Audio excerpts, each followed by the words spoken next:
think about a plan maybe getting with player 21? That's not really in the cards at this time. However, weirder things have happened in VodkaSunnyD D&D. Total die for the bit. I don't want to. I don't want to die for the bit. Now, I do want to point something out to the players, and this is something I want to ask. A question for the players. So, it was stated that one of the ways to free yourself from the death game, obviously spoilers if you haven't seen the end of episode 2, though I assume everybody's caught up at this point. It was stated one of the ways out of the death game is to look your spirit that's connected to your aura square in the eyes and carefully and precisely slit its fucking throat. You could murder your own spirit, and if you do it correctly, free yourself from the death game. Now, I'm curious, did any of you run that idea through your mind? Is that something that you kind of have been considering doing? I think considering our options, that's not even on the table, no. So, I briefly entertained the idea, but I came to the shocking conclusion that 100 times out of 100, Bella would fucking kill me. That's a good answer, too. That's a tiger. I simply cannot. That's a tiger. Yeah. I mean, considering how evil to the core Crimson is, I feel like it'd be like, yeah, we're out of the death game, and she'd just be like, I'm gonna kill you anyway. The Crimson stocks are high. People love Crimson. I don't know. Dude, I love Crimson. Crimson literally left a fucking body full of people on the first fucking session, and everyone's like, yeah, she's great. Yeah, we love Crimson. Literally slaughtered hundreds of people. Oh my god. Number 3 most wanted in the world. Number 3 Not to most mention wanted, she's contributing to deforestation, which is a serious problem. Yeah, right. Cutting all the trees. Not cutting them down necessarily, just leaving cut marks in the trees. Crimson is contributing to global warming. Everybody cancel Crimson right now. Galactic had a question of what breed of penguin is Pip's penguin. I actually don't think we've thought of that, to be honest. He's just a little guy. You know what? He's his own. He's running his own style. He's his own the breed thing. is little guy. Well, without further ado, I think we're ready. I hope you all are too. Oh, the second you said that, my heart spiked. My heartbeat spiked. Oh, chat, we cannot express how nervous we are for this session. I am literally like flipping back and forth between hot and cold. If I try and roll down my sleeves, I'm just like baking alive, and then when I roll them up, I start shivering. Like, this is so bad. Ladies and gentlemen, this is episode 3 of D&D. I hope you're all excited. What is it? I'm on a limited desktop today, so I will not be seeing chat as much today, so sorry everybody. But yeah. Whew, okay. Let's begin. You guys hear the final announcement from the large Spirit King, and then he snaps his finger. And as he does, you guys all get sent back to one spot. Now, when you went into the spirit domain before, many of you passed out. Also, when getting sent back, one of you specifically passes out. Pip! Oh, shit. Pip, pip, pip, pip, pip, pip, pip, pip, pip, pip, pip, pip, pip, pip, pip, pip, pip, pip, pip, Pip. You have forgotten so many things. Oh shit, my camera just froze. What the hell? Wait, am I good? I think stream just shut down. I have never seen this happen. What? What? Oh, yep. Stream crashed. Stream crashed. Oh, yeah. I like crashed. You crashed out. They freeze. Wait, am I back? The fuck was that? On Discord, you're back. That was the weirdest. I've never seen that in all of my time streaming. Everyone says it's frozen in chat. Yeah, I don't know what's going on. My bitrate is like going insane right now. My bitrate's going insane. You hear me? Well, I guess we've got to cancel. See you guys next week. No, we all live. I think it would drive them more. I think it would drive them more crazy if they had to wait another week. I don't know. Especially after hearing all this fucking buildup of us being fucking terrified. I think even Twitch is afraid. Yeah, I don't really know what happened. I could give OBS a restart. I don't know why as soon as I get it running, OBS is like, nah. We were struggling last time, too, with this. But since then, I restarted my, like, internet and all that stuff. I'm going to say it right now, chat. If this, it might just be, like, a random spike. I don't know.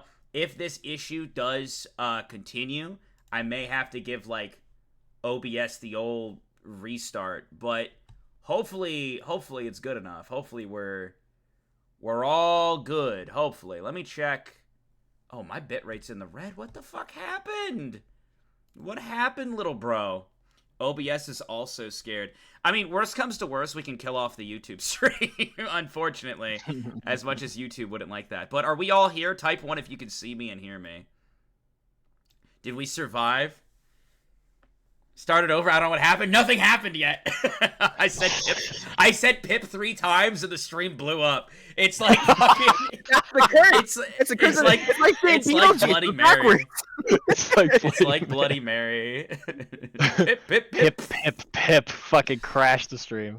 Yeah. The stream was trying to protect me. Yeah. Are we all good, chat? It looks like we're good.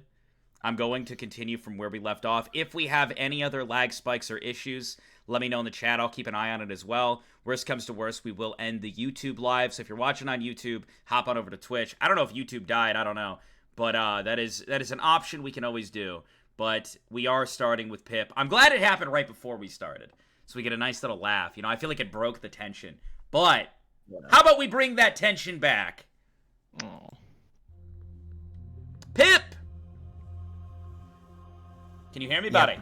Good. Yes, I can. Mouth audio delay? I think just try resetting the stream and it should be good. Hopefully. If not, I'm going to lose my mind. Anywho. Pip. You don't really remember much. It always seemed like there was something standing in your way, like a tall brick wall in front of you that you couldn't see the top of. Anytime you tried to recollect something, it's almost like someone forcefully ripped it away from you. Like you held a memory in your hand. It glowed bright. It glowed beautifully. And the moment you tried to recollect what it was, it's almost as if someone ripped it away from you. But for once, while getting sent back, while getting transferred back, whatever this greater power is that the Spirit King has, you remembered something. You remember walking up to a door. 2 people that you've never seen before.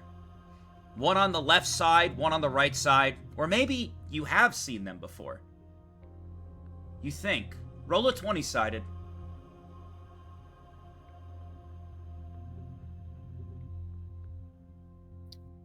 I got a 5. It's hard to remember. Everything's hazy. Is this your home? Is this mom and dad? Why can't you remember? It's like you just fucking spawned in. But anyways, you walk up to a door and you see that there's a reflection on one of the windows as you approach, and you see a much smaller version of yourself. A baby Pip, if you will. Not that you're a baby, but it's baby Pip! He's just a little guy. You walk with the 2 adults, and the door opens. You feel uneasy. As the door opens, you hear, "Riftton, come on down!" You see someone run down the steps. and you see a little guy, taller than you, young, looks at you, and he has slicked back brown hair. And instantly, he looks at you with a big smile. You still have a hard time with everything going on. You look down at your left arm. Roll a 20-sided. 19. You see a bunch of pricks down your arm. You see a lot of marks on you. You feel uneasy. However, the young boy quickly runs up to you. He's excited. You don't know where this excitement is generated from, but you've always had a general good attitude for the most part.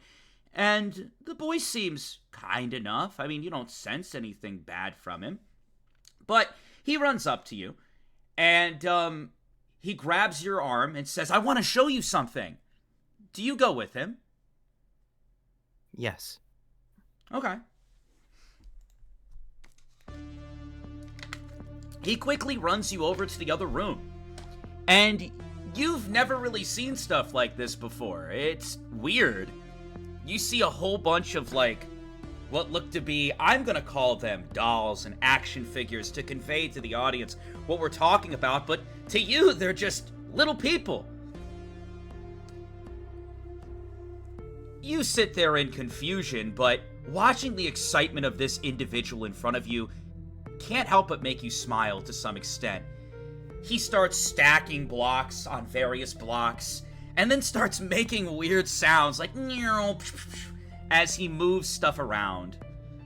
You get confused a little bit. What do you do? I ask him what he's doing. I'm playing superheroes. Do you want to join me? Sure. What's a superhero? Superheroes are the coolest. They can do whatever they want, and they help people.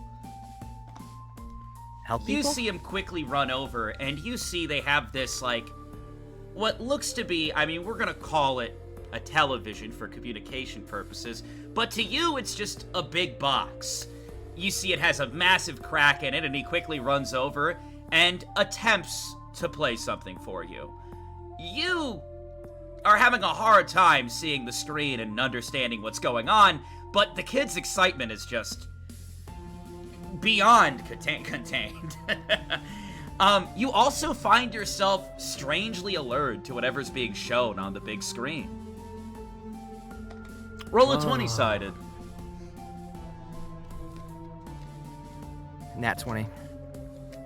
Yeah, you can't help but feel excited. With everything that's happening around you, I mean, it's good energy. And then next thing you know, you hear, "Little snack for you two." The man who walked you up came out from a different room, and they had these little cups. That's one you knew. You knew cup. Ah, cups! And you also knew food. And you see within these styrofoam cups, they have noodles in it. They look to be little ramen cups. You see the other boy, Riftton, quickly run up and goes to take a bite. Ah! He just burns his tongue immediately. He quickly stops you from taking a bite. Whoa, whoa, whoa, it's hot, it's hot. You're gonna hurt yourself if you eat that. What do you do? I say, "Oh, thanks," and I put the fork down. You guys wait a little bit, and he says, "It should be good to eat now." And you see him slowly lift the ramen noodles up to his mouth. He eats it, and he looks to be in pure bliss. And then he goes to sip some of the broth. Ah! And burns himself a second time. You see him, okay, the noodles are good, but the broth is still hot, so be careful. Oh, okay. And I try to copy him the best of my ability. 20-sided. 10. You copy him, and you end up burning your tongue anyways. Ah! Fuck! He immediately starts laughing. You're kind of funny. But here, and you see him run over and he grabs a popsicle out of the fridge. Try this. Wait a minute, you can pick which color you want. And you see there's a whole bunch of different colors, from purple to blue to red to orange. I don't know what I'm looking at, but I grab a blue one. You grab one and you bite into it, and it is quite literally one of the greatest things you've ever tried. It's not as enjoyable as the noodles you just had, but it is pretty good. The day passes by, and overall you have a wonderful time. You go up to a room. You're feeling very tired, and it looks like you and this young boy by the name of Riftton are staying in the same room.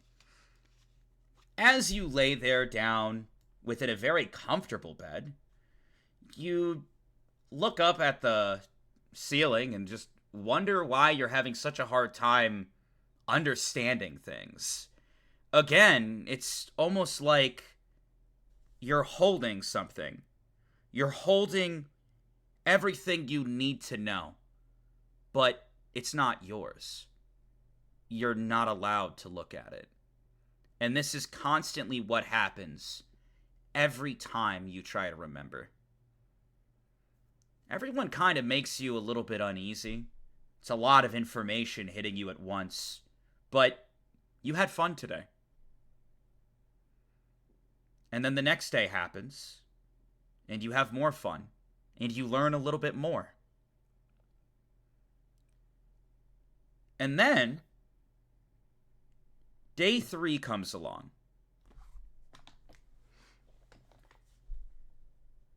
Riftton comes up to you and says that he's going to go play outside today. Would you like to join him? Yes. He tells you to get dressed, and you see him quickly run downstairs and says to meet you out there.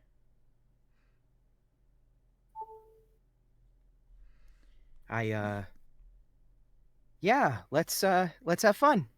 As you're putting on your clothes, you're hearing a very weird conversation from the other room. It seems to be with the two people watching over with you, the ones you call Mom and Dad. Did you always call them Mom and Dad? Again, it's hard to remember. You're still holding that orb in your hand that it's just not yours. You can't remember.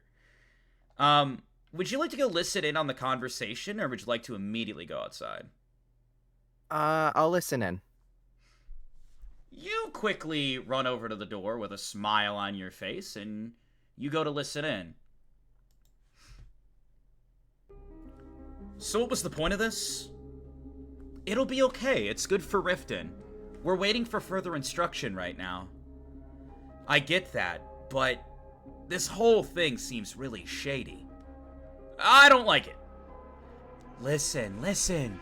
Look at this. Do you know what this is?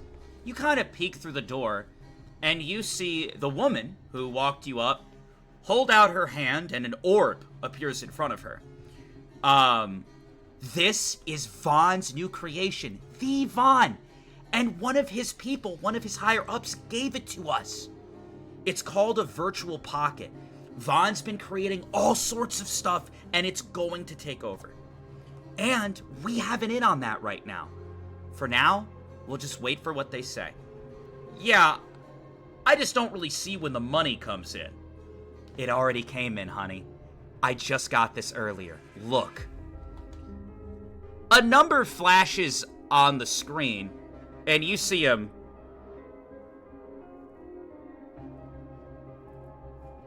Alright. Yeah, the boys can do whatever they want then. Glad to see it. Can you use that to get cigarettes? Alcohol?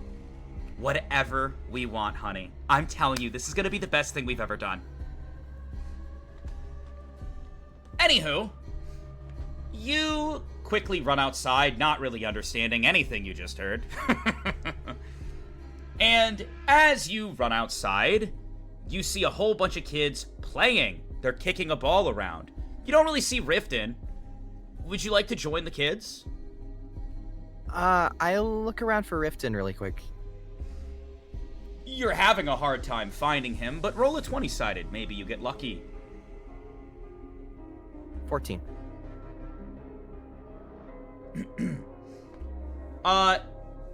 You think you hear his voice. You look over not too far down the way, and he seems to be standing at some vendor. I go up to him and I see what he's doing. Let me roll a die real quick. As you're walking up to him, you get stopped by another kid. Hey, I've never seen you here before. What's your name? Philip. You know this one. Yeah. And you answer. And you see the kid kind of look at you. Well, you want to play with us? And he holds up a ball. Oh, if it's okay, sure. He says, yeah, come on. And he walks you over to the group. You see a bigger kid walk over. What, a new player? Yeah, the teams aren't even. You see him eye you up, and he walks over to you, and he goes, what's up with the hair, kid? I was born with it. What's wrong with this hair? And you see the bigger kid quickly whisper to the younger kid. Don't you know? Blue hair means Riva.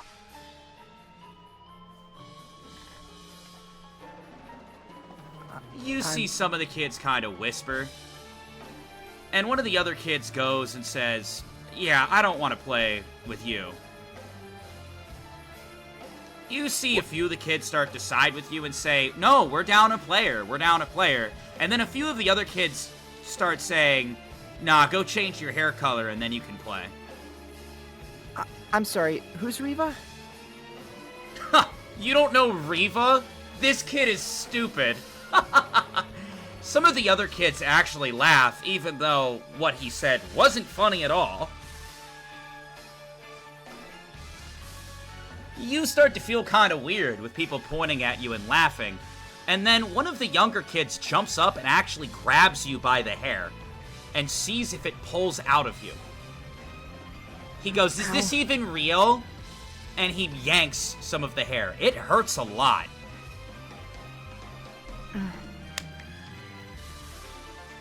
I quickly looked so wherever Rifton's at and just with pleading eyes. You kind of look around and you already see Riftton is there. And you just hear, what do you think you're doing? And you see Riftton grab the arm of this kid and just force it off of your hair. And you see Riftton, who's smaller than this other guy. He walks up to him. Why are you bugging him? Well, no, he was bugging us. He was trying to get involved in our game. I was invited. You feel the entire tone and energy around Riftton change. It kind of sends fear through you. You haven't felt this kind of energy before.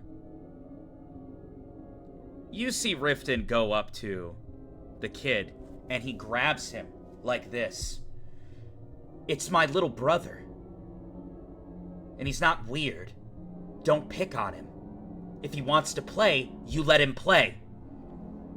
And you see the kid, got it, man. Got it. You see someone quickly run over. Hey, what are you kids doing? And you see Riftton set him down. I was just hugging him. Are you okay, Pip? We can go. There's other things to do. Yeah, I think that's for the best, yeah. You guys quickly walk back. As you guys walk back to the house, you see him look at you and go, let's play a game. And he quickly touches you and says, Tag, you're it. The goal is to catch me. But only stay around this area, okay? and you see him quickly run off. Down the way, he says, "You gotta try to touch me now, and if you touch me, then, I'm losing." Does that make sense? Okay. Use your feet, Pip! Run! Come and get me! Pip immediately starts like hauling it, not really sure what he's doing. You quickly start hauling it. Roll a 20-sided. 9. Oh my god, you are out running like crazy, and after a lot of giggling and chasing, you tag Riftton, and he looks at you and he says, "Now you gotta get away from me." And he quickly closes his eyes and he said, "I'll give you a head start." And he starts counting. 1, 2, try to run and hide. 3, I 4. immediately start running. I immediately run and try to find a hiding spot. You quickly run, and as you do, you see 2 different paths in front of you. You can run back towards the kids, or you look and you see if you go completely the other direction, you can run past some homes, and it seems to be like, well, we call it an alleyway, but yeah, it seems to be a crevice of sorts that you can run into. Seems like it'd be a good spot to hide. Which way would you like to go?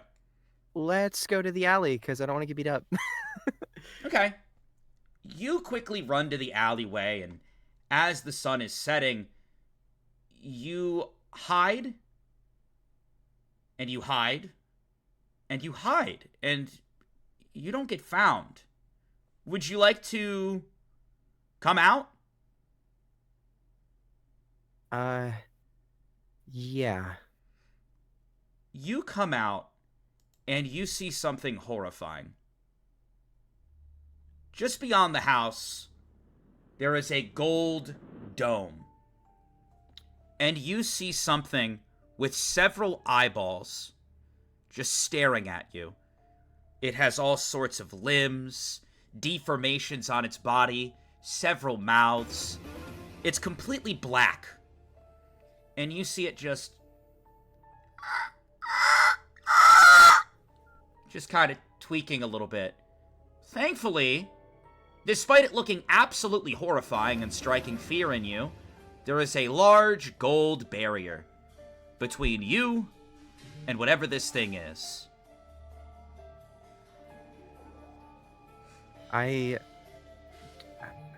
Pip's just frozen. You see Riftton, "I got you!" And he looks, "Oh, everything okay, Pip? I probably should have told you about this. Do you not know?" What is that? They're kind of like monsters, I guess. Here, it's easier to explain if I just show you something. Okay. You see him walk you over, and you see it's a little bit darker now. It seems to be past 5 p.m. As you guys walk down the way, he goes up to essentially a free store. Well, I should say a store that you can watch stuff freely in. As you guys walk up together, you see Riftton say, "Hey, can I borrow that?" "Oh, Riftton, back already?" "Yeah, you can borrow it." "Thank you." And you see he holds something in his hand. It's very similar to the television, or the box that you guys have been watching stuff on. As you see him pull it up, you see him click on some stuff, and he submits something. As he does, you see the face of a man appear. The man wears all black.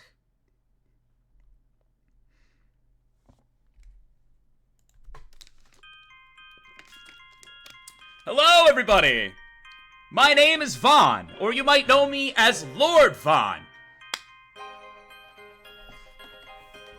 You see this man on the screen. Yeah, and he's wearing like a cool outfit. And you see Riftton. He's just like one of the guys that are the action figures. Remember the superhero thing I told you about? Yeah. Yeah, he's kind of like that. But listen to this, it gets better. As you all know, large monsters, amalgamations, have been attacking this city. In addition to that, there have also been other neighboring cities trying to attack us. For some reason, it seems like... it seems like a lot of the monsters have been drawn to this area. But we have found a way to stop them. Through my capabilities, Vaughn has created a new invention. Not only have I created the devices you see around you, or the device you're probably holding and watching this, but I have created a barrier that will keep all of the monsters at bay. All of the citizens who worship Vaughn and are, well, my people. I will forever protect you with these barriers, and the monsters will never get to you. They do seem to get a little bit more active at night, and we encourage you not to go near the barrier or to pester them at all. But the dome will keep you safe. Pip you see him close it. We call it the Hell Zone. The Hell Zone? Yeah, we don't really know where the monsters came from, but it is rather scary. But we're safe because of this superhero, Lord Vaughn. What's a monster? A monster is something that can hurt you, or anything that hurts other people. Sometimes, people will hurt other people, but monsters are something else. They do it for fun, I guess. Oh. Why would they do that? I think the best way to explain it is like this. You see him walk you over to a different area where they're selling chicken. If you look here, these were originally that, and you see him point to a sign where there's a chicken.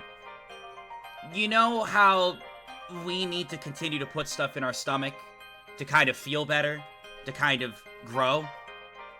Yeah. Well, I guess a lot of monsters kind of do the same thing. If that makes sense. I'm not trying to justify what they do, but I think that's at the very least where it started. People hurt each other to try to get things from them. And these creatures, I guess, when they hurt humans, they feel they can get something from them. That guy that pulled my hair earlier, was he a monster? No, he was just a stupid kid. Some people don't know any better, and they need to learn. But Pip, as long as you're open to learn, I can teach you all sorts of stuff. Pip smiles and he says, "Yeah, I think that'd be great." See, he holds your hand and starts walking you back as the conversation continues. So, Vaughn's a superhero? And he fights these monsters? Yes, Vaughn is awesome. He's everything I want to be. He has been... So basically there's a bunch of lords. And the beast people have been ruled by Big Harvey. And the humans, me and you, are ruled by Vaughn. And Vaughn provides this land, keeps it safe, keeps us protected from the beast people and the monsters. It's awesome. And he does it all by himself. And he provides... Oh my god. Still dealing with these lag spikes. And he provides all sorts of different technology for us as well. And you see him pointing to like floating TVs and other shit around this super advanced city. Does he also give us those really good treats you had for me the other day? I mean, I don't know who makes all those, but I assume. I mean, ramen is one of the best things ever. You want to have some tonight? Yeah, I think I'd really like that. Let's go back. And you guys quickly run back together with a smile. But when you get home, it's a little bit weirder. A little bit different. You see Riftton quickly run up and he starts to make 2 ramen packs and his arm gets grabbed. What are you doing? Well, I'm making food for me and Pip. Honey, we're not eating this tonight. What do you mean? You see her pull out her device. Her husband looks over her shoulder. It's kind of weird, isn't it? Well, if it's gonna get us paid, let's just go with it for now. We have a special treat for Pip tonight. Oh, okay. How about you go up to your room and get ready for dinner, Riftton? You see Riftton quickly run off. Pip looks confused. Who's Pip? You see the dad quickly walk over to you. Little nickname. Do you like it? I've never had one before, but yeah, I guess I like it, yeah. Of course. You see the dad quickly sit down. How you been liking it here? It's a lot. I don't really understand a lot, but I like it, I guess. Well, we got something you're really gonna like. We got your own separate room now. Oh, wow. Okay. You see the mom walk over, and she takes a bag, and she mixes some stuff in it, and she dumps this wet slop in front of you. It smells super weird. Well, make sure you eat it all. We worked hard on this. Pip grabs it and starts eating it. You start eating it. You don't like it very much. Your stomach is feeling upset. You see the guy watch you eat, and he quickly walks over to the woman. Are you sure that's what they wanted us to give him? Looks like dog food. And you see her, shut up, it kind of is. And then they both just kind of smile. You like it? It's a little slimy, a little weird, but I guess. Some time passes. You go to your own room, and you see the dad look at you. I need you to promise me you will not ever leave this room during the night. Okay. Good. Because if you do leave, you could really hurt some people. And I don't want you to be responsible for that. I could hurt people. Yeah, it's a whole thing. But don't worry about it. You're smart. You're not going to hurt anybody. Yeah, you're right. You go into your room. There's unfortunately not a comfy bed. I look around the room to see, like, everything that's in it. There's nothing in it. Just hard wooden floors. Oh. Where do I sleep? What do you mean? Right there, get comfy. And you see him close the door, you hear a lock, and then he walks away. I do as he says. I get on the floor and I just stare at the ceiling. Roll a 20-sided. Whew, nat 20. It's uncomfortable, but you make the most of it. The next day, you hang out with Riftton. It's a good time. You guys connect more. And then, once again, things get a little bit more weird. You get home, and you see, I got you something that'll make your room a little bit more comfortable, a little bit more homey. But, Pip, we can't have you staying out late anymore. Oh, I'm sorry. Well, it's just the monsters are gonna get you if you keep hanging out late. You've seen those things out there, right? Wait, they can... Oh, yeah. Because they come out at night, right? Yeah, something like that. Also, as this is happening, you look behind him, and you see that they got a brand new TV. It is awesome. The screen's not cracked anymore, and you see Riftton in the back, and he's eating some tasty noodles, and he's watching superhero stuff on this big screen. Pip's mouth is watering. Can I have some of that? Oh, ramen? We got something tasty for you. Come back to the kitchen. Okay. They pull you back to the kitchen, and as you walk in, roll a 20-sided. 8. You manage to catch it. It seems they shoved something kind of tiny and white into your food. And they hand it to you. It's more of that brown slop. I worked really hard on it. Make sure you eat it all, okay? Oh, okay. And so Pip starts eating it. You start to eat it, and you see them both just stare at you as you do. It's almost weird how they watch you. Do you eat it all? Yes. You eat it all.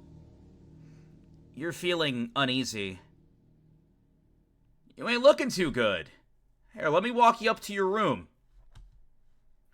Okay. They walk you up to your room. They open the door, and you see that there is this cage in the center of the room. What's nice, though, is that there's a little bed inside. Oh, is that my bed? That's your new bed, champ! Oh, wow. Is the little fences supposed to protect me from the monsters? Exactly! You picked up on it immediately! Oh, wow, thanks. And so Pip starts inspecting it. Can you do me a favor? You see him get down eye to eye with you. You're doing such a good job around this house. You know that? You make Mom and Dad proud. Thank you. I'm really worried about your brother. I'm afraid the monsters might get him. We don't want that to happen, right? No, absolutely not. Just keep doing your best, all right? And don't tell him about this. We don't need him knowing about all this, okay? Yeah, because I gotta save him from the monsters, right? Yeah. You could be like one of those superheroes. Wow, really? Yeah. Like Vaughn? Just like Vaughn. Pip, if you keep doing exactly what I say, this family could be saved. That's how precious you are to me. You're gonna grow up to be a fine young man. That sounds great. Make me so goddamn proud. Let's get you tucked in. He forcefully kind of shoves you into the cage and locks it, and a big lock shuts it.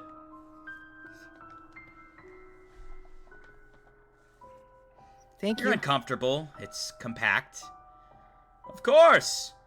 Oh, one more thing. We're gonna start leaving out some, we'll call it medicine. It keeps the monsters away. You're allowed to leave the cage once you've taken it all. Okay? Okay. We can't have you roaming freely without your monster repellent. Okay. The days continue like this, just getting more and more bizarre. And then one day, months later, a weird dinner comes to mind, as everything else starts to blend together in your mind. As you're sitting at dinner, you see a delicious steak served to the man, served to the woman, and served to your brother, Riftton. You look around and, I mean, the house is just looking so nice. You guys have a personal maid who comes in and cleans things. You guys have a new tablecloth and chairs with actual comfy seats. Oh my god, it's just so nice. And then they hand you some pre-frozen brown slop. And then a question is asked. And this is something that lives in your head now that you've remembered it. You see Riftton look over. Well, why doesn't Pip get to eat the good food? And you see the mother slam the table. Good food? We worked hard on that. Mom, I understand that we work hard for everything here, but it's just, this food's really good and I want him to have some. Here, Pip, you can have some of mine. And you see he slowly moves the fork with some delicious steak on the end. It smells so good towards your mouth. Do you reactively take a bite? I do not, because I don't want to upset Mom. You see the dad, and he goes over to Riftton, grabs him by the arm, and slams his arm on the table. What do you think you're doing? Stressing me out, boy. Enjoy your goddamn meal. Well, no, I'm not gonna. You see the dad lift him up by his shirt. Riftton! Holds him up, and you see Riftton, I'll just have what he's having, okay? Fine. You see the dad. Hugging? Yeah, we're just hugging. And you see him quickly walk over and he starts smoking. He pulls out a super fancy looking lighter, lights up the cigarette, and you see the mother sigh and go grab some of this pre-packaged slop and puts it in front of Riftton. You and Riftton start eating the same meal.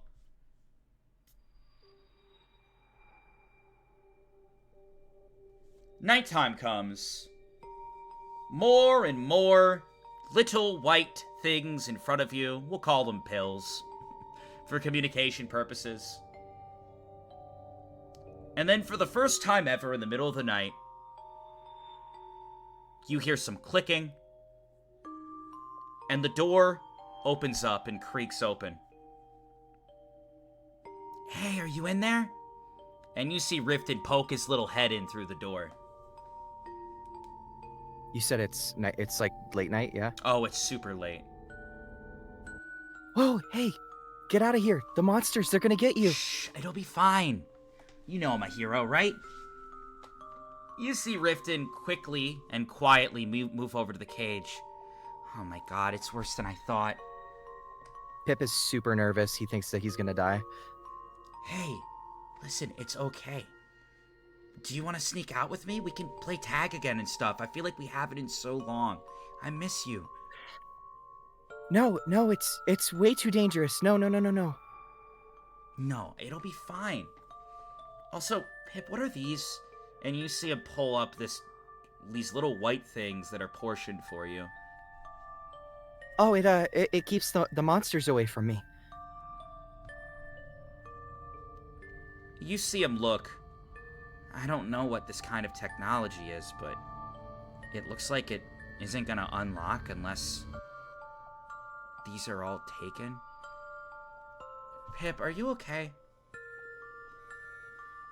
Are you? No, I'm not. I'm not okay at all. Did the monsters get you? You see him get up. Just give me some time, okay? I feel like the monsters have had me all along. And you see him walk out the door. You pass out.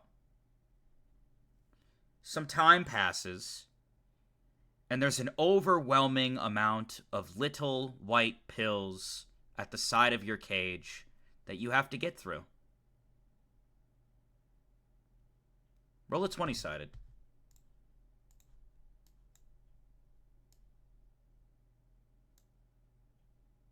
$16. You start to take them, and you feel sick. You manage to not throw up, though.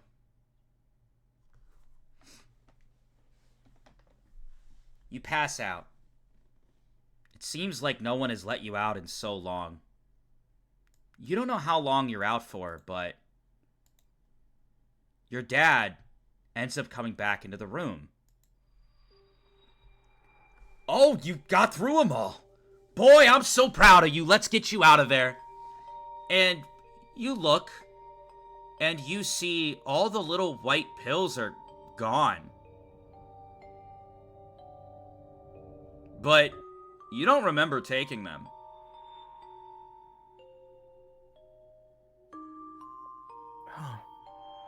You see him quickly open the cage, and he's, come here, boy, come here. And he grabs you by your arm, and you see him take your arm, and he flips it. Oh my God, honey! Honey, come in here, honey! Come in here! We're gonna be freaking rich! You see the mother, what is it, honey? His veins, they aren't black! He's immune! He's immune! Oh! You gotta get him on the line! Get Vod's people on the line right now!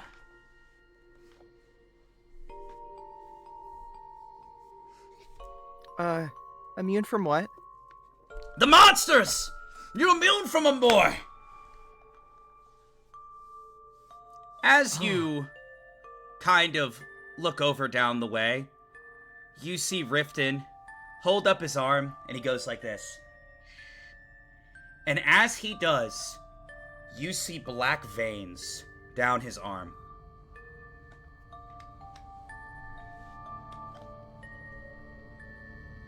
Pip just says, very, very quietly, Riftton? More time passes. More things you don't understand. More slop. More medicine. More slop. More medicine. More cage time. More monster talk. It just seems like it never ends.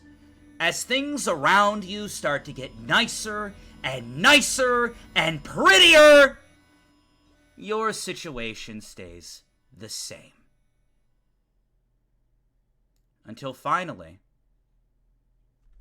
the big brother gets you out. Big brother Riftton gets you out. Whether that was for the good or the bad, or maybe everything wasn't so bad and your body just got used to it. Riftton, with a crooked smile on his face and a scowl. You heard him tell off your parents, and he says he's getting you the fuck out of there. Everything revolving around this is still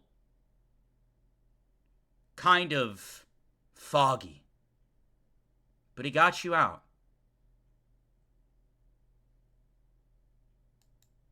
Ever since, you've been living with your grandparents.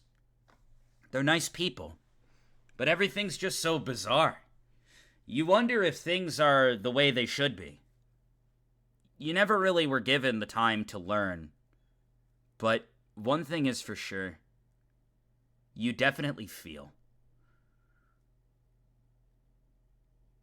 And you don't know what to feel about anyone anymore.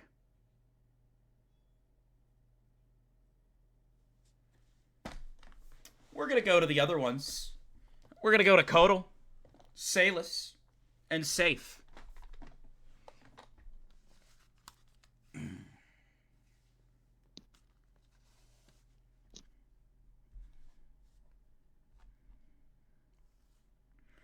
You guys spawn back in to the oasis.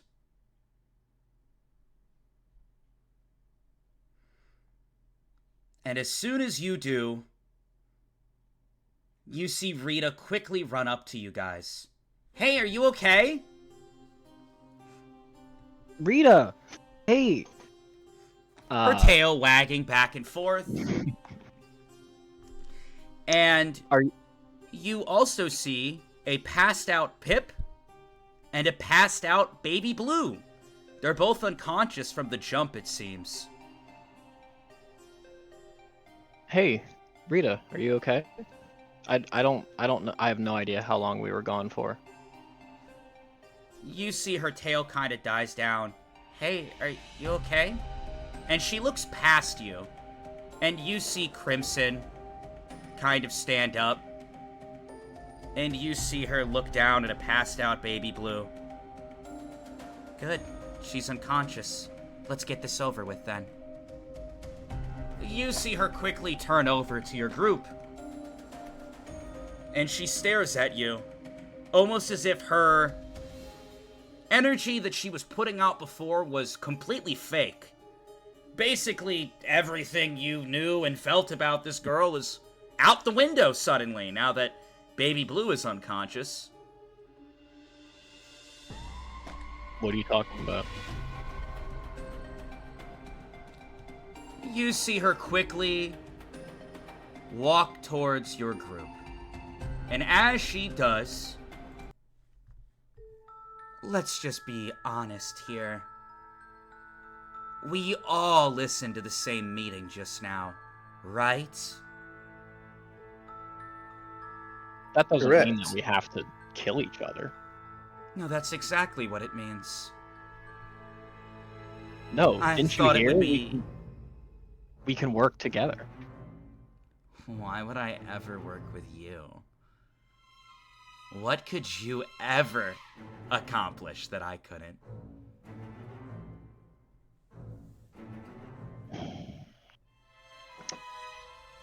You hear an announcement go through each of your heads. Parting words from the Spirit King. The first message I'd like to say: the 15 of you that participated, you have now been blessed with immunity. Congratulations. However, if you choose to involve yourself in any fight, attack, or defend against another battle involving a spirit user, your immunity will go bye-bye. Walk freely and understand the limits of what you can do. You can't just run amok killing everybody immune to them. Also, there are some spirits of mine that haven't yet found a vessel. Number 3 specifically hasn't found one yet. Don't disappoint me, children. Find a vessel. You hear this throughout each of your heads.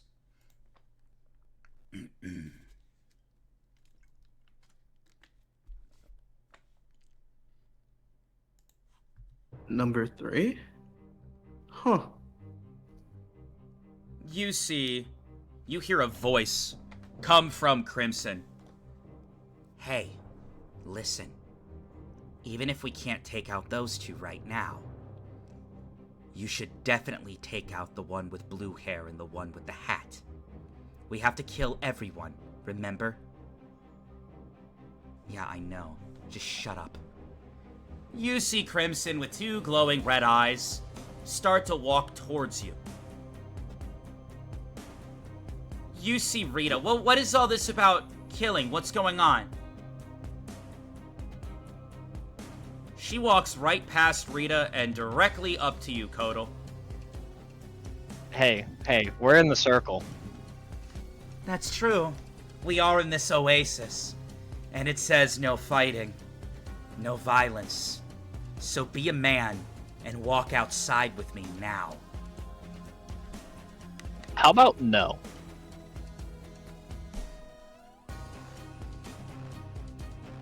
You see her start walking outside. You've made your choice then. And as she walks outside, you see her go like this with her hand. And the moment she does, Pip's body flies. Unconscious body flies across the ground. And she quickly runs out with it outside. I am running after them. You quickly sprint over, roll a 20-sided. Ah, God. Here we go. The 20-sided is an 8.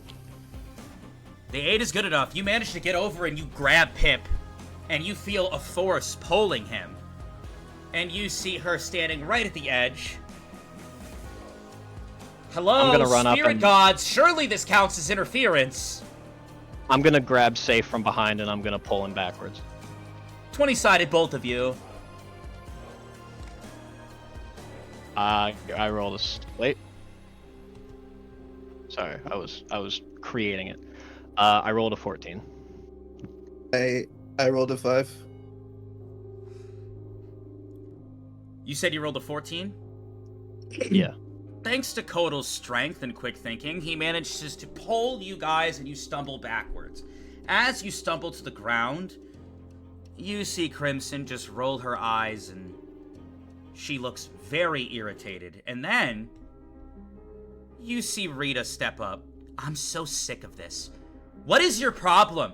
You've been side-eyeing us constantly. You know, I tried to play nice with you because I thought you were a good person, but clearly I'm wrong. I get that you're one of the most wanted. I get that, but guess what? I have family who are also heavily wanted. So I tried to have an open mind with you like I do with everyone. What the hell is your problem? And you see Rita march right up to the girl with red hair. And her eyes and her scowl does not change. Her eyes glimmer red. If you want to fight someone, you can fight me. You see Crimson take a deep breath. She looks back over at you, Kotal. You're gonna let your girlfriend fight your battles for you? Typical man. Alright, see, now I've got a fucking problem. What? Yeah, you know what? Like what Rita said, what the fuck is your problem, huh? Because you know what's gonna happen, right? BB is gonna find out about this shit. She's gonna find out that you killed the only people to show her kindness who expected nothing in return. And she's not gonna forgive you. And for what? Oh, you're gonna say, oh, I had to kill you because of the fucking death game. Why? Why? Because we're men? Doesn't change who I choose to be and who I choose to help. You know, BB asked me for help when we were all sitting around in this fucking circle. And you know what happened? I went back to the party and I said that we need to save her. And every single fucking person stood up and fought to the death with the man who kidnapped her. I nearly fucking died to save her. I asked her about her past and her trauma because I've lived the same shit and the same pain from the same fucking people. And you know what? I asked her about it because I wanted to share her pain and connect with her and show her that she's not alone in this world and that her pain, her burden, can be shared with someone who understands her. And you want to take that away from her? Why? Because I'm a fucking man? Or because you're jealous? I don't think you hate men for an actual valid reason. I think you hate yourself. And you projected that poison onto every man you've ever seen, and to kill me for no other reason than that would be to prove me right and to prove you wrong. And it would prove that you're worse than the actual men you hate. I see the way you look at her. I think you love her. And I think she loves you too. So you can hide this from BB for as long as you want to, but eventually she's gonna find out, because she's smart and she's strong. And when she finds out, she's never gonna forgive you. And she will never love you the same way ever again. Even if we all die this game, or you two make it out together, she will find out. And you will have turned the only good thing in your life to shit. And you will have nobody to blame but yourself. So you know what? Go ahead. I've said my piece. I lived a shitty existence for my whole fucking life. You'd be doing me a favor. So I'm gonna step out of the circle, and I'm gonna cover myself in scales. My god, you're so annoying. So noisy and loud. Yeah, but you're not responding with anything else, are you? Because you know I'm right. Then what do you say we do? Sure. I'll give you an extra 10 minutes before your massacre! What do we do then? You just heard the same meeting I did. I'm open to ideas. It doesn't matter how fucking powerful you are. Everybody can use help. You know what? You're not answering I was my at the question. same meeting. I was at the same meeting that you were. And you know what? You were number 4. That means that there are 3 people stronger than you. So, and you know what? You didn't even join. You didn't join the free-for-all. You didn't gain your immunity. You sat back, afraid. Do you know why? Because I planned to be with her. I planned to be by her side the entire time. If I walked into that circle, guess what? They immediately know my face and they can attack me. And that puts her at risk. I was thinking about her. You'd be thinking about her by keeping us alive. Hey. What about how she feels? You see the forest start to shift. It seems like this verbal interaction is causing a negative reaction, a disruption of the peace. The flowers start to expand and get out of hand. You went to intervene. Alright. Let's calm down here, guys. Let's take a moment, take a deep breath, and talk this out. We're all reasonable people, right? You said you wanted to hear ideas because, from the way I see things, Crimson, you're right. It's a game. As far as we know, only one of us can live. As of now, you're stronger than us. Why not wipe us out? And I suppose if you wanted to do that, I couldn't stop you. But what I can offer you is a better alternative. You know that we can't really kill you. I mean, let's be real. You're far stronger than us, so... You also know that we have no real malice or ill will towards you. I mean, otherwise we would have tried something this past day, right? They said there's a cutoff at the top 16, so why not propose a truce? Or at least I'd like to propose a truce with you. Till the top 16 at least. And at that moment you say that, at the moment those words escape your mouth, Sappy, just to confirm, you're standing outside the circle, right? Correct. I am covered in scales, but yes, I am standing outside the circle. Roll a 20-sided for me. I rolled an 11.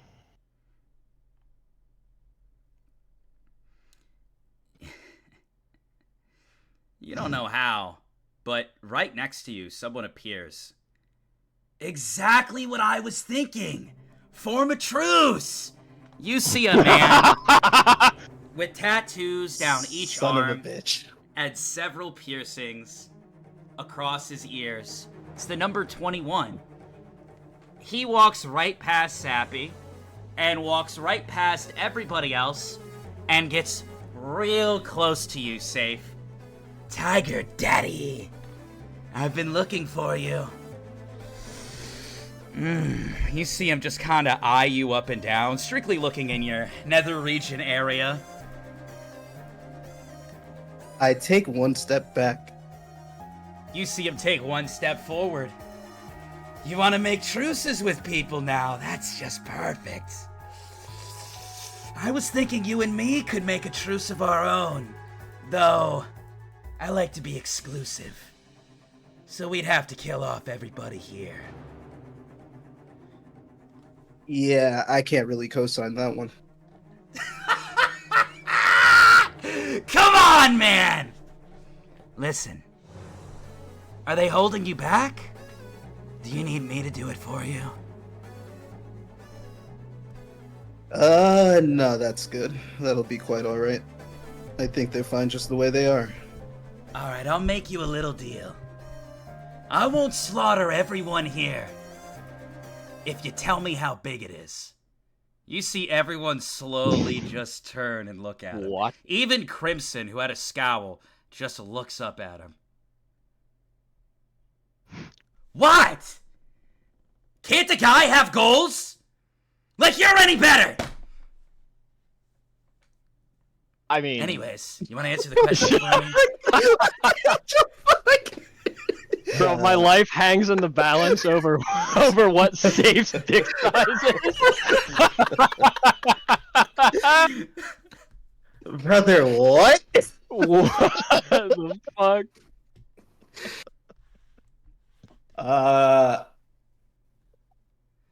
You see him start to breathe heavy. Listen, I'm a funny guy.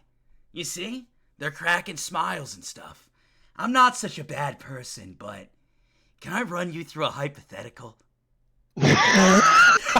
I'm trying my best to not ruin the idea that I'm unconscious, but I'm losing my fucking mind right now. Oh my god, the fucking hypotheticals. All right, fine. Let's hear it, I guess. Okay. Well, and you see him just kind of eye you up and down.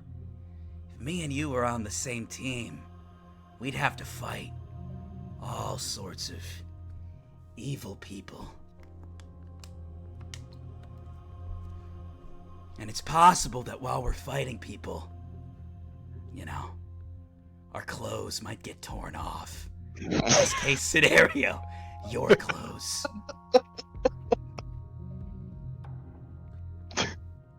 If that happens, you know, would you trust me to be a kind gentleman and not to look? With the questions you're asking me right now, I'm pretty confident you'd look. You're right. I would. 100%. So I think I'm a pretty nice guy for only asking you what your size is when you know I could get a lot more out of you.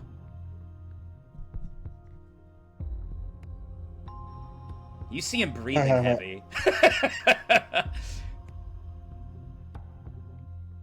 I'm gonna slightly turn and try to look in Crimson's direction.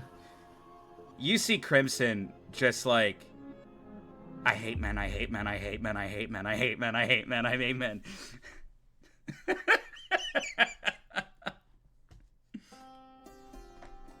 Listen, I'm a funny guy. I'm a nice guy. Give me a chance, Safe. Come on, join me. Forget these, well, whatever the fuck they are. Your fight with me was euphoric. I want more of it. More of you. As much as I do love a good fight, unfortunately, I have a responsibility to these guys. And places I have to be, so it's not like I could just ditch them. I don't like that answer. Try again.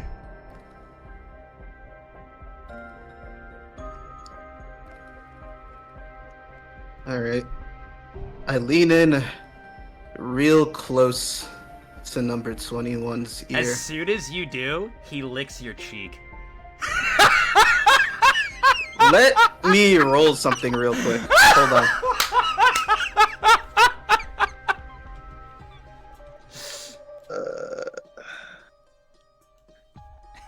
Oh wow, I rolled a 20. It looks like I pretend it didn't happen. And I whisper... I whisper a number into his ear.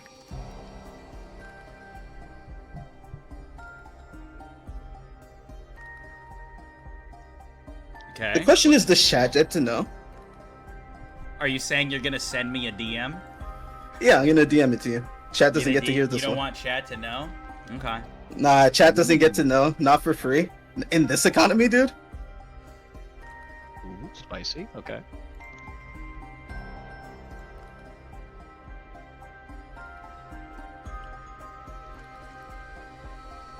It's a long number you must be typing out.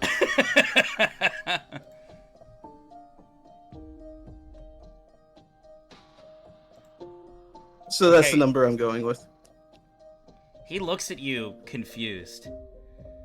Listen, I don't know what you're saying to me right now, but I consider myself a pretty funny guy. And I want to let you know something else, Safe. I'm someone who always gets what I want. Do I make that clear? And your responses should be yes, sir, and okay. I don't like disobedient people. Do I make myself clear?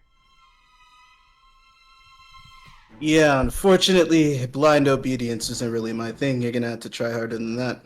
It's alright, I love a challenge and I'll work on it. There's another reason I'm here. And you see him slowly look over at the red-haired girl. You're one of the strong ones, aren't you? I can tell just by standing in your presence. You see the red-haired girl look up. Do you have a death wish, freak? Yes! I do actually! You see him start to walk towards her. And then he starts walking outside of the circle, hands in pockets. You see him look over at you. Don't forget I did you this favor. I was listening when I walked up. And you see him and the red-haired girl walk outside of the circle. You guys each have actions outside of Pip, who is unconscious. What are you gonna do? I'm running over to go check on Pip. You go check on Pip, and you manage to shake him out of it. Pip, you're awake, and the four of you can interact while I use the bathroom real quick.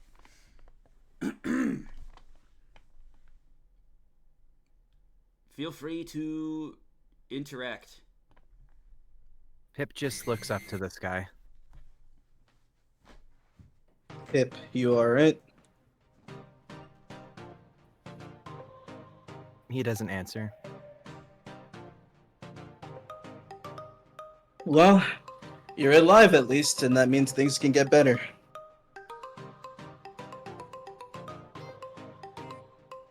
Okay. I'm gonna, I guess, like- walk with Pip back towards Kodal. Yeah, it seems like 21 and Crimson are gonna throw down, so I'm gonna go back into the circle, and I'm gonna like just be like, "Hey, Pip, you okay? You were unconscious." He's just looking at the floor.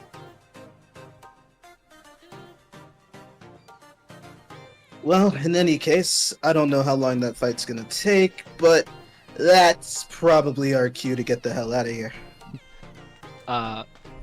Kodal's gonna like leave Pip's side and go over to Rita like, "Hey, are you okay?" Yeah, I know. she just really upsets me. I No, don't like her at all. Yeah, no kidding. I just want this to be over. Yeah? Out of curiosity, is the igloo still up? No. No. Aye. You Well- see, Rita, I don't know what your guys' plans are from here, but I am on a mission with the GDU. I gotta head back. Salis, you do too, right? Yeah, I gotta go as well. Will you guys be coming with us as well, or? Yeah, I have some business I need to take care of in Trinket City myself. I still haven't gotten to spend a night in that free room that you promised me, so I'm coming along. Hey, not me. I didn't promise. I'm just a messenger. It was King Willa that said that. Well, you told me on his behalf, so whether he lies or not, I feel like I think you have to uphold that. Do I? Well, Hey, once again, guys, this probably isn't the place to be spending our time right now. Let's get going. Pip You're looks right, back. you're right. Yeah, I assume Pip sees Crimson. No. She is outside of the circle, so she is not visible at the moment, because the oasis surrounds it. You do see Baby Blue on the ground, unconscious, though. Would any of you like to slit her throat? That's crazy. Hey, she's a player in the game, I'm just asking. I spawn in. What is that? I try to spawn an igloo that's not touching any plants or harming any of the not harming any of the plants, and then try to put her in one of the beds. You do bring up a good point, though, Vodka. Is it worth trying to kill her spirit so that she's just eliminated from the death game? Can we see her spirit? No. Yeah, that's a horrible idea, Sappy. Yeah. Not gonna lie. Yeah, no. I wasn't saying that as Code. I was saying that as me. With So then, Pip goes ahead and he's just making the igloo for BB, and then just like putting her in one of the beds so she can sleep there. Sure. And then you guys are heading back to the city? Yep. yeah. Alright, you do so. You start all heading back, and it looks like those two are nowhere near your location, so what becomes of them is unknown to you. You start to head back in the general direction. As you're walking back to the city, well, you start to walk towards something. You see something in the distance. In front of you, you see what looks to be a giant snake of sorts. It looks like an amalgamation with various hands coming out of it, and it is just swinging its tail around, taking out trees. And you see someone approach it, and with one swift movement, they just behead and dice up this giant snake. And you see a girl with long silver hair just put a sword back in its sheath. You couldn't help but feel a little bit of fear when you see that, Sappy. Additionally, Pip, you also start to feel a sickness in your chest, as you've seen monsters that look like this before.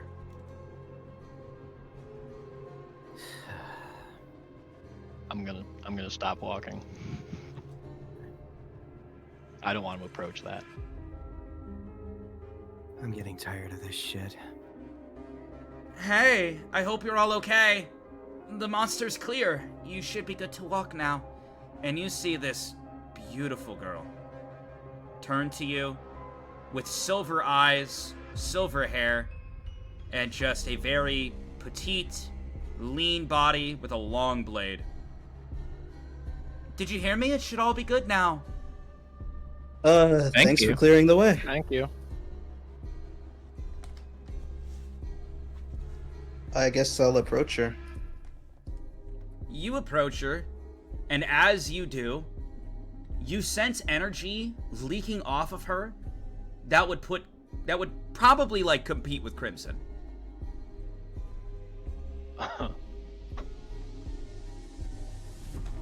So, can I ask your reason for walking through here?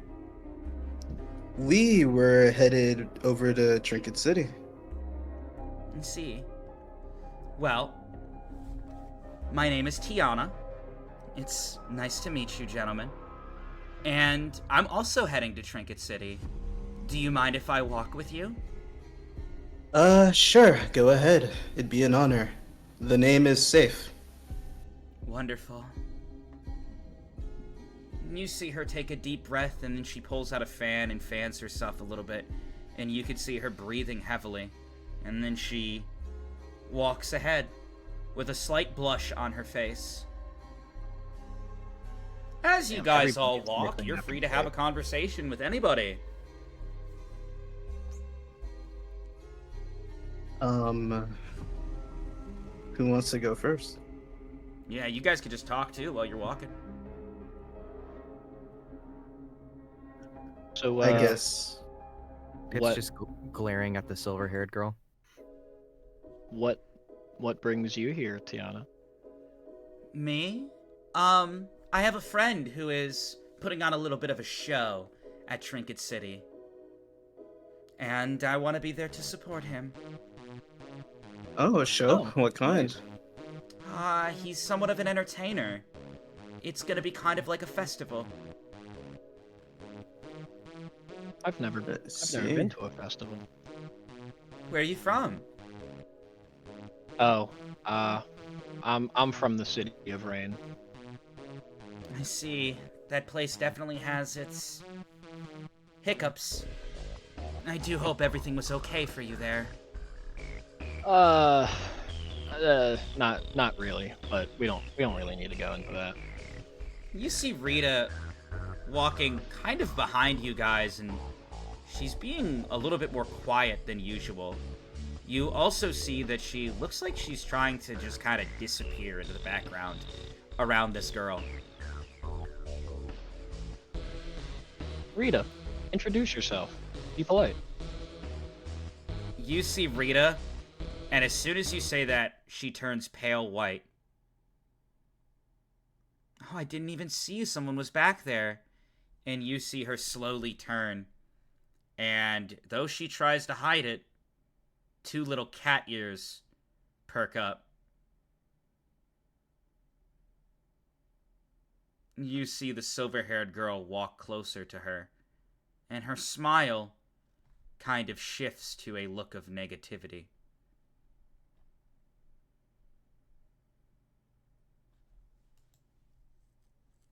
Something the matter, Tiana? You see her get real close, forcing what looks to be a fake smile. And what's your name? It was Rita, right? Yeah, it was. Well, I hope I can get you back to Trinket City without any problems. Also, you see her slowly turn. You've been staring daggers at me. Are you okay? And you see her look to Pip. We haven't exactly had good history with people. Oh. Well, if it makes you feel any better, my job is to take care of those people that seem to have bad history with others.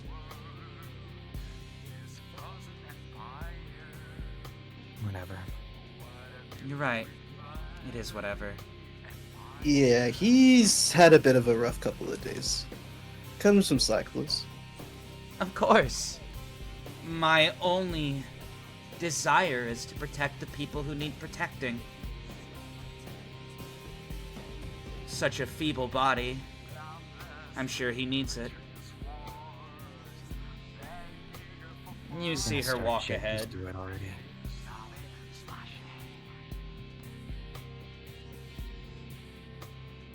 I'm gonna walk up after Tiana and ask her. So you're pretty good with the sword, aren't you? I suppose so. I've been doing this for a long time. Yeah, I could tell your moves against that monster were no joke. Are you self-taught? Did you train, or...? I can't really openly say that information, but here, if it makes you all less wary of me, you see she pulls out a badge and shows it to you. I'm somewhat of an officer, if you will.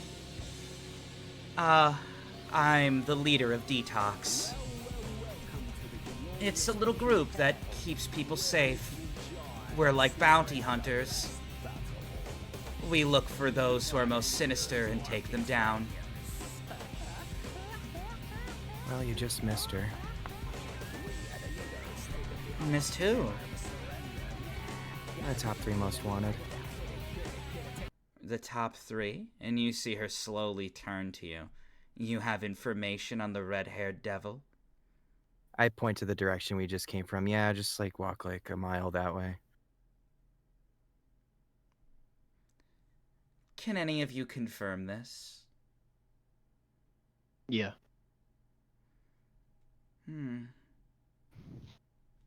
Well, as much as I'd like to support my friend, I do feel like I need to clean up the trash. I appreciate it, blue-haired boy. And you see her start to walk in the direction you guys just came from.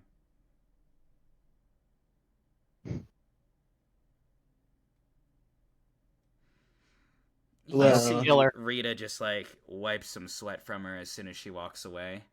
Well, now that that's done, to the kingdom! She just starts stiffly walking towards the kingdom. I will raise an eyebrow at this, but I'm going to say nothing and continue walking. Okay. You guys continue walking, and you start to get up towards the city. Do any of you have anything that you'd like to say to each other before you enter the city?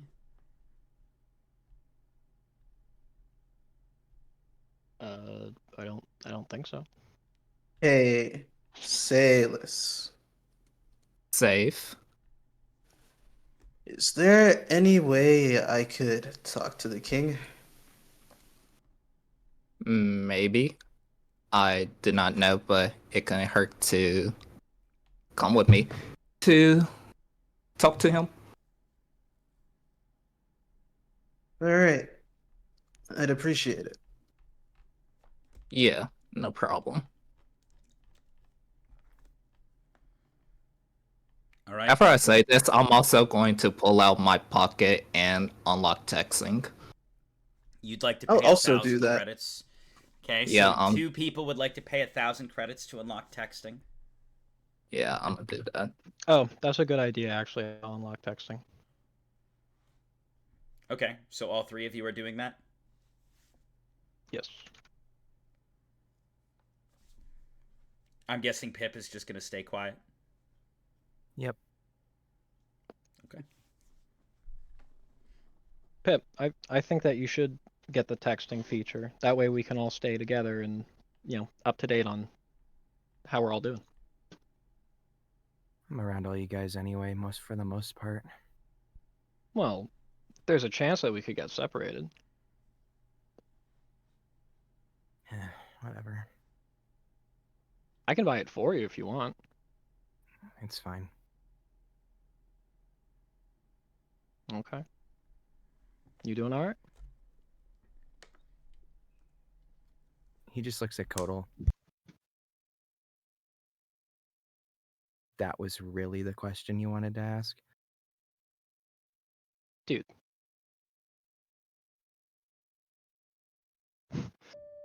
Sorry. It's and he fine. just kind of goes back to being reserved. No, it's all right, Pip. I'm just concerned. I mean, I've been seeing changes, and I just want to know that you're okay. And if you're not, then I would like it. You don't have to, but I would like it if you would tell me, so that we can work through it together. I just want this to be over. Yeah, I understand. I do too. But right now, we're in it. And I don't see an easy or quick way of getting out of it. So I think it would be best if, we all stayed in contact or stuck together, and we'll get through this together.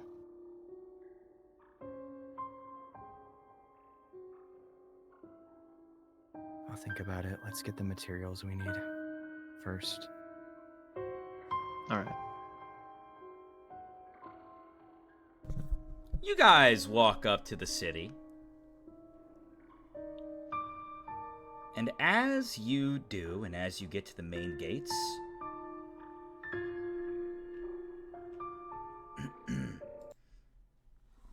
you see some torches with fire at the end, just cracking and flashing with light.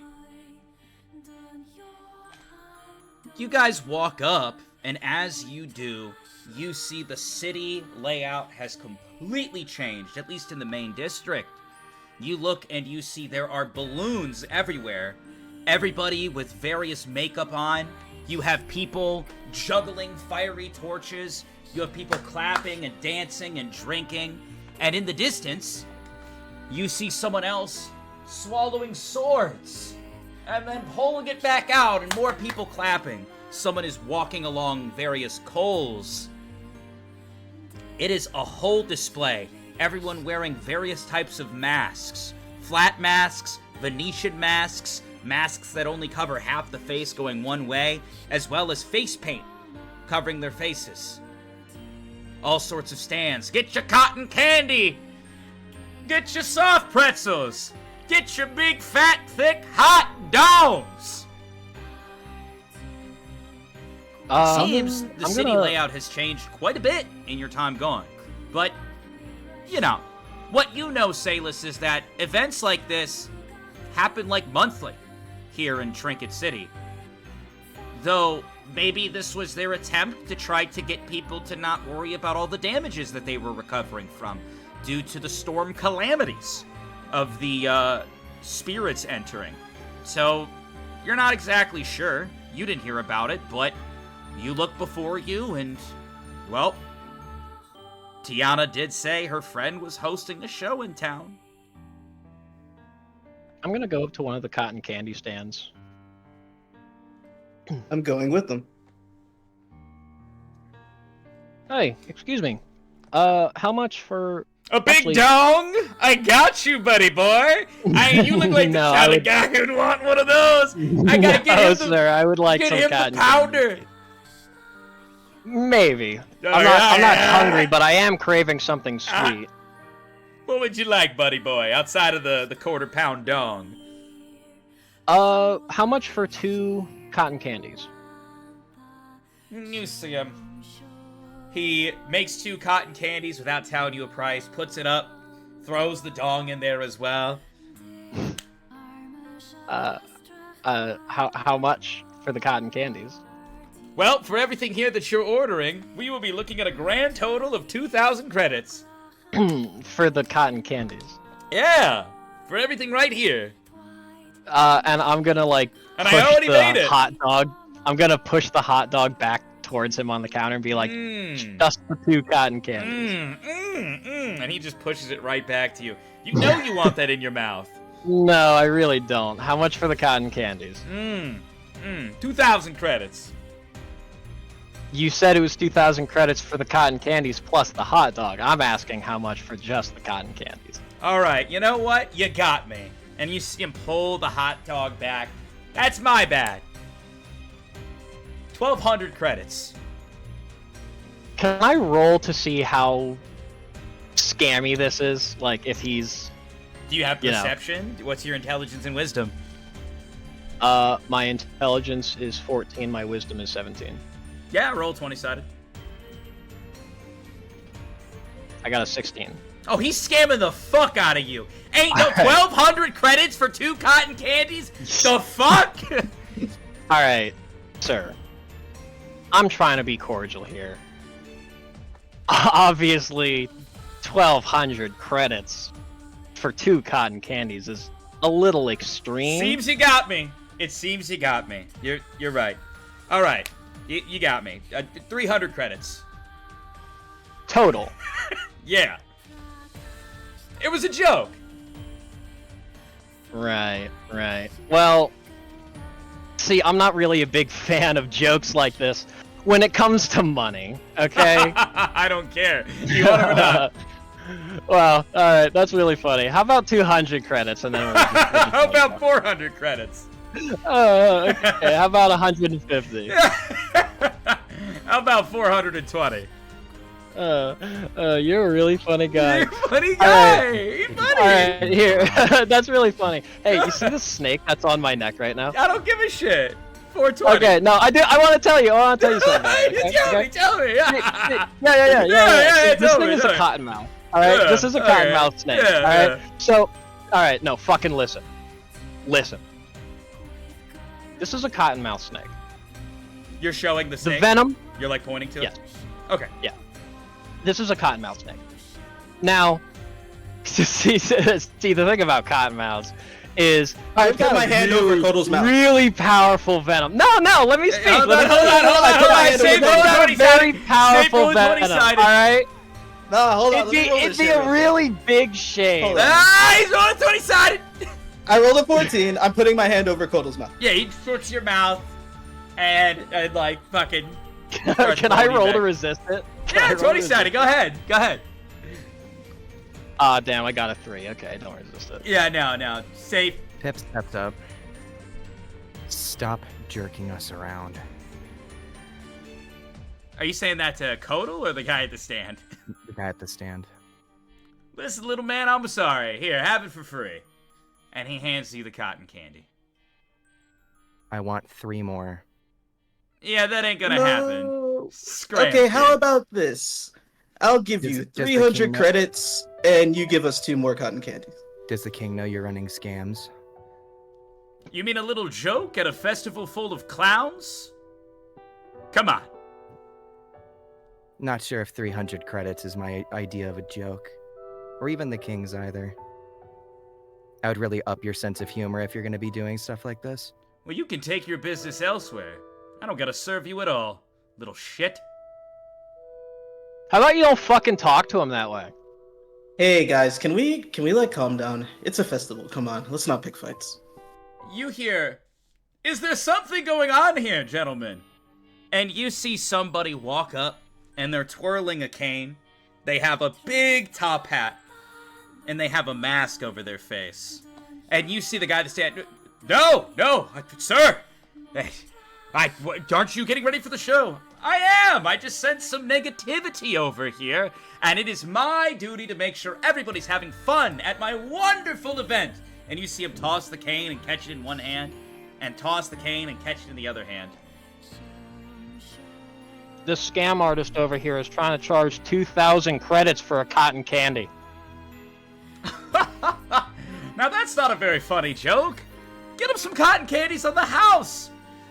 They're new around here. Clearly, they don't got the masks. They don't got the makeup. Let them get into the spirit with some cotton candies. Yes, sir. Right away, sir. And you see him just. Here you go. 4 on the house for all of you. Thank you. And I'm gonna turn to the guy. I'm gonna hold my hand out to shake it. I'm gonna be like, "Thank you, sir." Of course. And you see him hold out his hand, and with a tight grip, he shakes your hand. Welcome to the party, gentlemen. I'm so sorry if that was your first experience. We got a bunch of jokers here, and some have a better sense of humor than others. I do hope you enjoy the cotton candy and the show to come. In fact, I saw what happened earlier. Here's some tickets to the show. Just flash these, and you'll be honored guests of Thank you Royce so much. Jigglebutt. Say, what sort of festival is this? It's my first time here for something like this. Well, we like to call it the Cirque. We have a little circus that goes through each of the towns, and we, perform. Right now, the king isn't in good health. His son had ordered this to, make sure that people don't get, too worried while he's recovering. I see. How long are you guys in town for? We'll be here for the weekend, doing all sorts of shows. Sounds great, honestly. I mean, I've been wanting to have some fun. Oh, we have it all, and it's dirt cheap for the most part. I mean, please remove from your mind what just happened there. You know how vendors can be. But overall, we're doing most of this free. Charity work. Cool. Glad to see there's still some fun left to be had out here. Of course. Anywho, I do have to run if there's nothing more, gents. Also, Pip, Sayless, roll a 20-sided real quick, and I will get to what Pip wants to do in a second. I rolled a 17. You don't know why, but you've interacted with this guy before, Sayless. You can't remember when, but there is no way you haven't. You just can sense it. Does bro happen to be 6'8", buff ass freak? No, he's not buff at all. He's very lean. He's tall though. He's definitely tall. He's like probably like 6'4", tall dude, tall top hat. Huh. But yeah, he's skinny.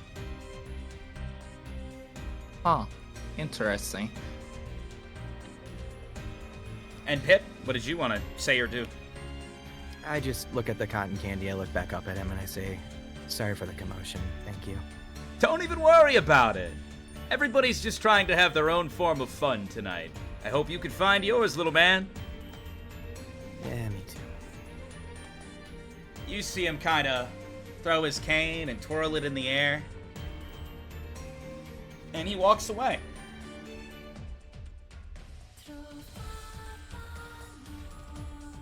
Say, I'll turn to... Now go ahead. Hey, Pip, you ever had cotton candy before? No, I don't know what this is. Well, this is a special kind of treat. It's made... Well, I guess you should try it first, and then I'll explain. Okay. And Pip takes a bite. Roll a 20-sided. 19. It is really fucking good. It is like actually mood changing good, but you know, you could always force it in either direction, but it is fucking incredible. You love this shit. Pip starts crying. Oh! I'm gonna give Pip a hug. A proper one.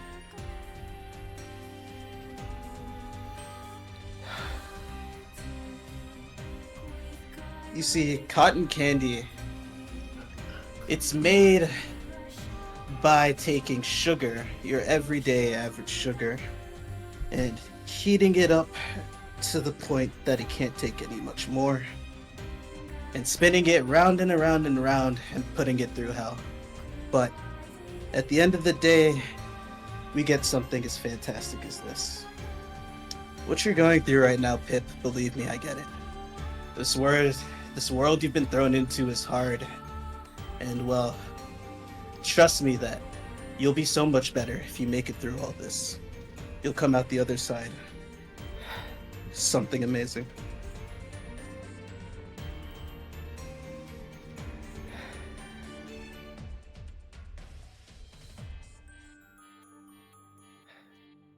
Let's just try to have some fun this weekend. We can worry about the rest later.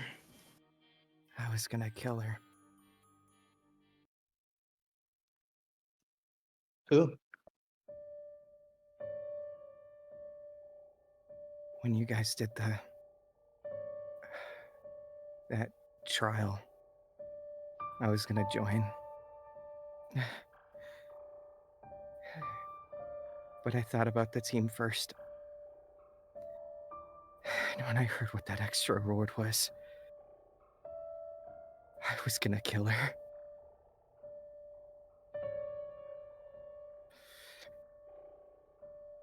I thought about her philosophy. And I thought about what I define as a monster and it's garbage. And Crimson was the only thing I could think of. She kills people for fun. I was gonna point at her without hesitation.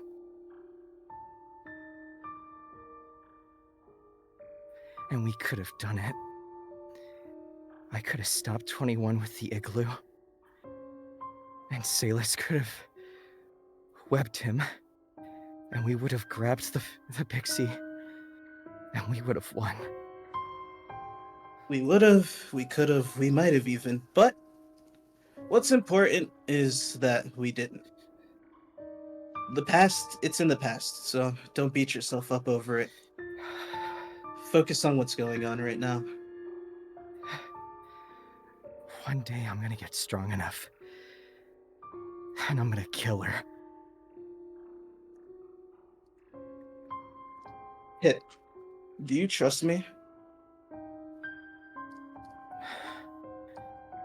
For a second, I didn't. But it got better. When we were in the trial, you seemed to disregard all plans, and you just went in. And at first I thought that was because you were just fighting for yourself. But then you saved me, so clearly that's not the case. Well, I know we've only just met, but I won't expect you to trust me with your life, but at the very least, if you'll believe in me, then I can teach you what it means to be strong, I think.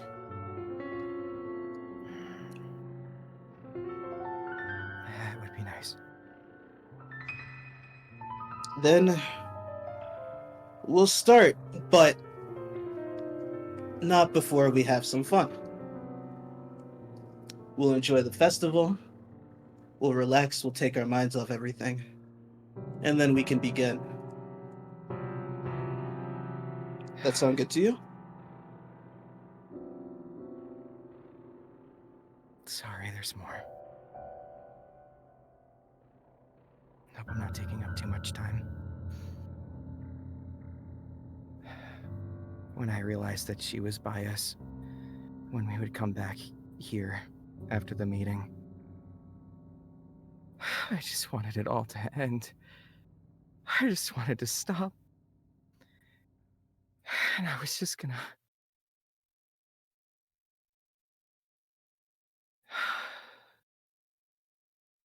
destroy myself.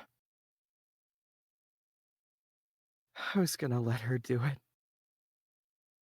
And let you all get away. I'm sorry. I'm so sorry. You don't need to apologize. But as long as I'm alive, I swear nothing's gonna happen to you, so don't you ever think like that ever again.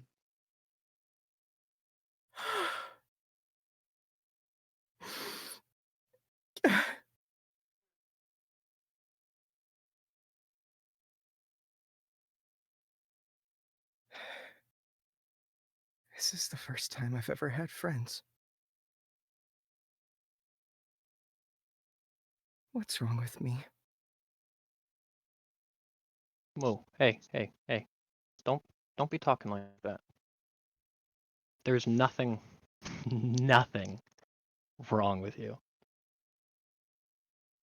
You are honestly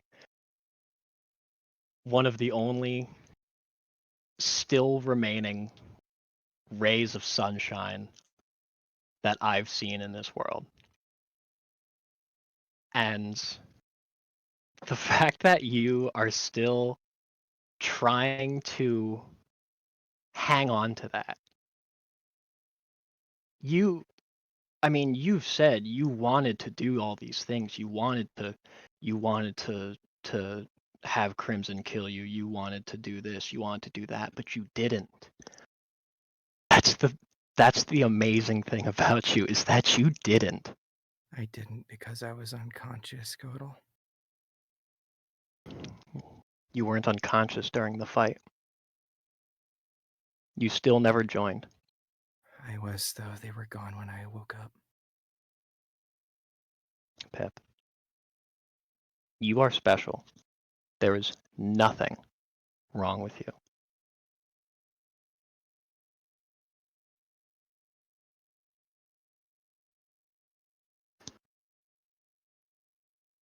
Pip is silent. I'm gonna hug him this time. Do you accept this hug, Pip? Yeah. I don't know what that really means, so...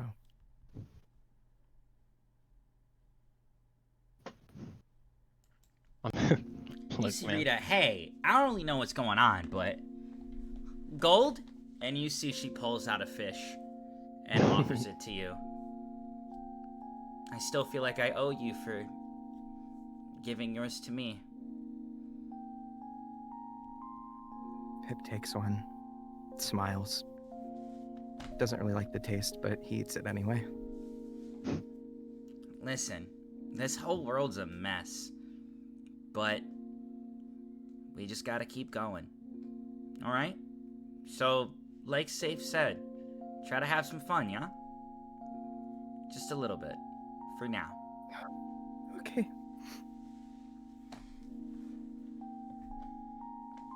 You see her quickly run up and she comes back and she holds out a mask to you. It looks like she bought one. Here. I got one for me too. We can match. And you see her put on a mask. You can tell that she's also crying alongside you. Almost as if she can pick up on the emotions you're putting out. And she gives you a mask to kind of hide that. Okay. And Pip, even though he's being hugged by two people, tries to put on the mask too. It's the mask on.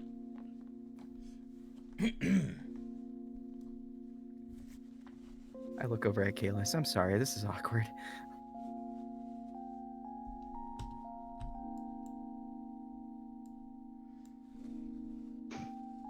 Hey, I'm sorry that, trying to get the cotton candy, it all got out of hand. I just wanted to, do something nice and to get you a little something to, try and pull you out of it, but I kind of fucked it up. That's my bad. Well, we got it for free, didn't we? That is true. Hey, you know what? Free is free. That's what I've been living by for like my entire life. Free is free. So you know what? This day right here, this is a free day. Right?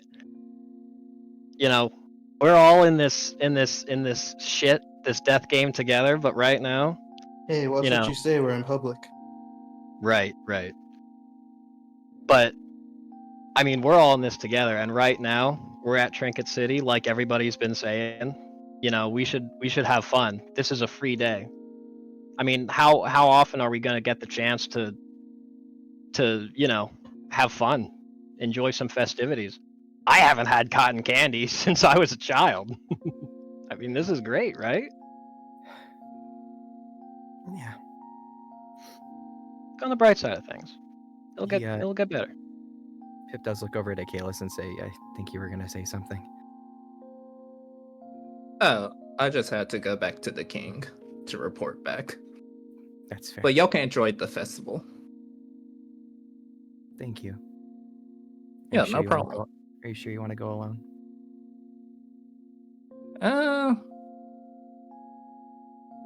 Yeah, y'all can enjoy the festival. Safe, whenever you want to try to talk to the king, just let me know. And I'll try to grant an audience for you. Appreciate it. Want anything from the festival?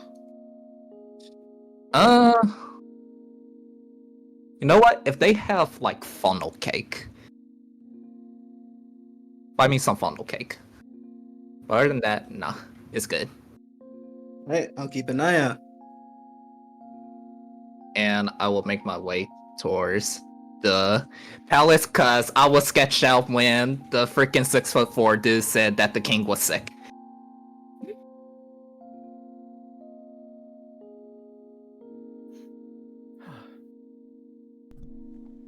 Well, I want to see what this entertainer is all about. That piqued my interest. What Tiana was saying. What is it? I say to the party, we still gotta get equipment before we get too invested. Say, Vodka, what time is it? As of right now, it's pretty late at night. You're looking at around 9 p.m. Gotcha. Most of the equipment shops will be closed at this point, wouldn't they? Yeah, it might be a bit late for shopping. Let's just have some fun, and we'll get it done in the morning. Yeah. Come on, Pep. Let's go see what this guy's all about. I want to see some magic. Okay. Hell yeah. Magic? Yeah, magic. I don't know what that is. So it's kind of like, well, I assume if this guy's doing some magic, that's like, sleight of hand, like fancy tricks, like seeming like, stuff goes from one place to another, but it's like, how did it really do that? It's when I last saw someone doing magic, it was really neat. Like some of the tricks that I saw him do, I've been chewing on it for a long time and I still never figured it out. It still leaves me in wonder thinking about how some of these guys can make these tricks happen. Yeah, let's check it out. Hell yeah. Alright, so I'm gonna go off to where the main festivities are happening. I follow. Sounds good. And Salis, you said you're gonna head towards the king, right? I am, yes. Okay. Rita also makes the decision that, she's been a little bit antsy about getting back to the king because, she's been on a mission this entire time. So she would like to accompany you, Salis, if that is okay. Yeah, that's okay. Okay.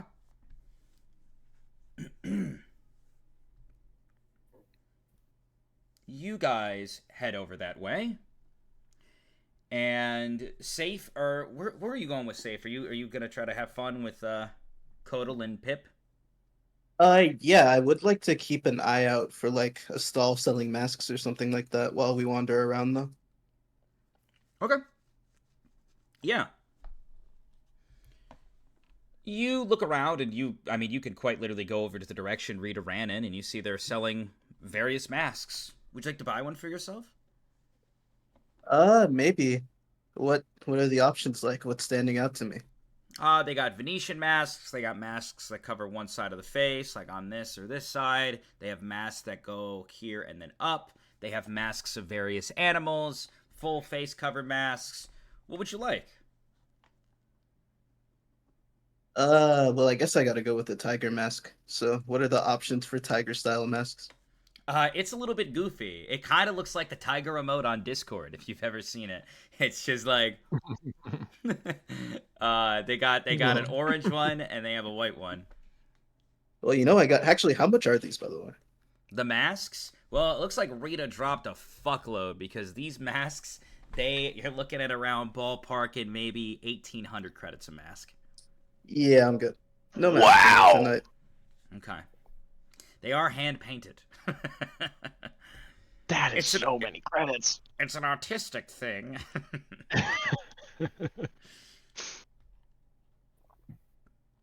Anywho, I could pull my hat over my face and make a better mask than that. how we all doing, chat? I hope everybody in chat's having a good time tonight. We all doing good? Little chat checkup. You doing good? All Vodka, having fun? What's up? May we request a quick 5-minute break? Is it all right? For everyone or just for you? Because I could go to Salis. It could be for me. Yeah. Yeah, you're good. Go for it. Go to Salis too, because I want to go grab a drink. I'm very thirsty. Okay.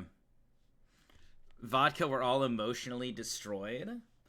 Yeah, I saw someone say earlier that this feels a little bit too cinematic to be D&D, but I don't know what else to call it. It is we still have the D&D outline in place. It's just been, I think the thing is that when you build a campaign that is built off of like psychological themes and basically like the whole premise is not knowing who to trust, never knowing what other humans are thinking.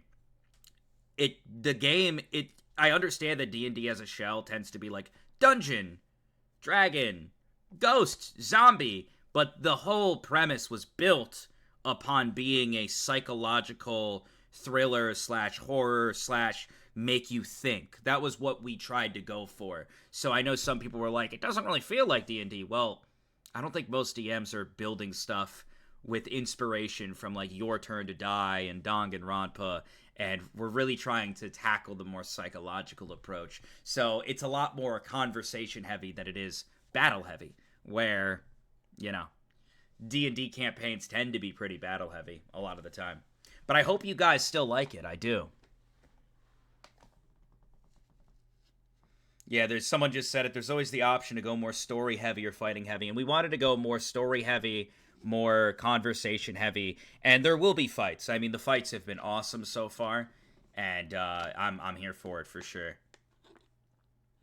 Vodka, if you see me in the streets, you better run. Why? What did I do?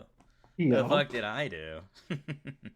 I like it a lot. You hosted an amazing D&D campaign that got him upset.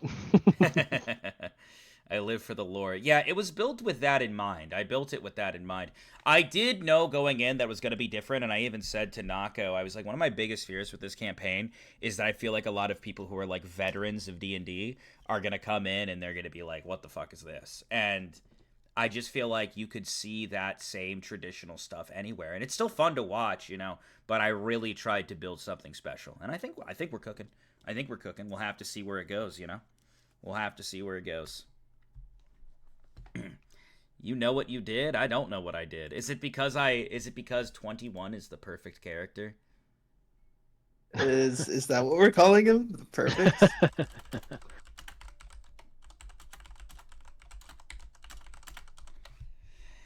Yeah, I think 21's the perfect character. I'm looking forward to I wish you would have asked his name. Everybody wants to know his name, but nobody asked.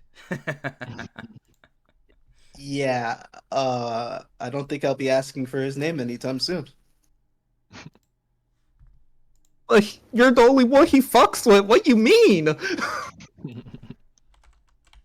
I'm not trying to fuck him. Actually, he isn't the only one that he fucks with.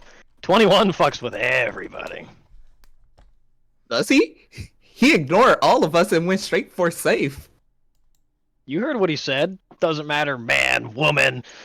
You get in my way, I'm gonna fuck you! Anywho. Look, it's okay.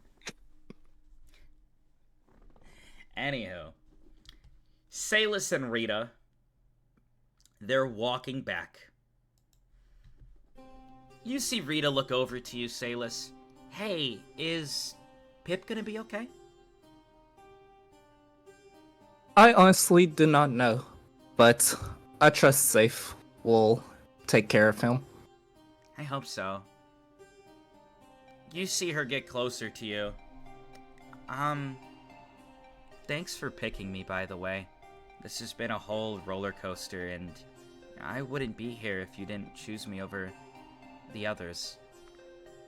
So, thank you. You thought I was going to choose you over Noodle? Heck no. Hey, Noodle's not a bad guy if you get to know him.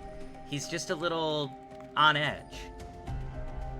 Is that why he pulled out a grenade on the king? He did not pull it out on the king. Come on now. Fair enough. But nah, I know the rest of my comrades also feel the same way. We're glad that you have been a part of our little group. Aw. Well, now that we're alone, I request one head pat. And you see her tail just kind of whipping back and forth. I'm going to hold my hand over her head. Are you ready for the head pat? Don't just tell me, do it. Are you ready for the head pat? Why? And do you before keep she can answer, asking me I if head I'm pat. ready? I just head pat her before she say anything. You head pat for a second, and as soon as you stop, she just looks at you. How dare you? You head pat me when I'm off guard. You see her blush and walk ahead of you. I'm going to try to catch up with her. You guys keep walking, and you notice the city, the action, the lights, the explosive cityscape just starts to die down a little bit, and you can see that there's still some stuff being repaired in the city. A whole bunch of stuff in the city still being repaired as you walk into the kingdom section, and immediately you have someone approach you two.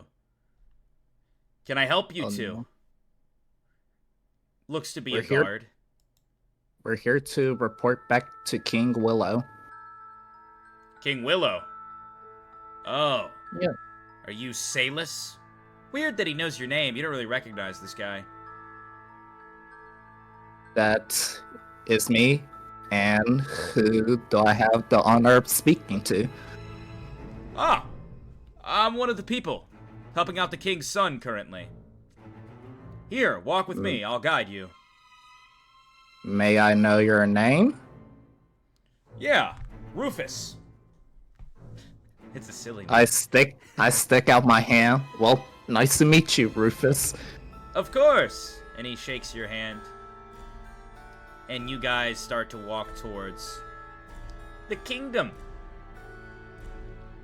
As you approach and you start to walk into the castle, you see him.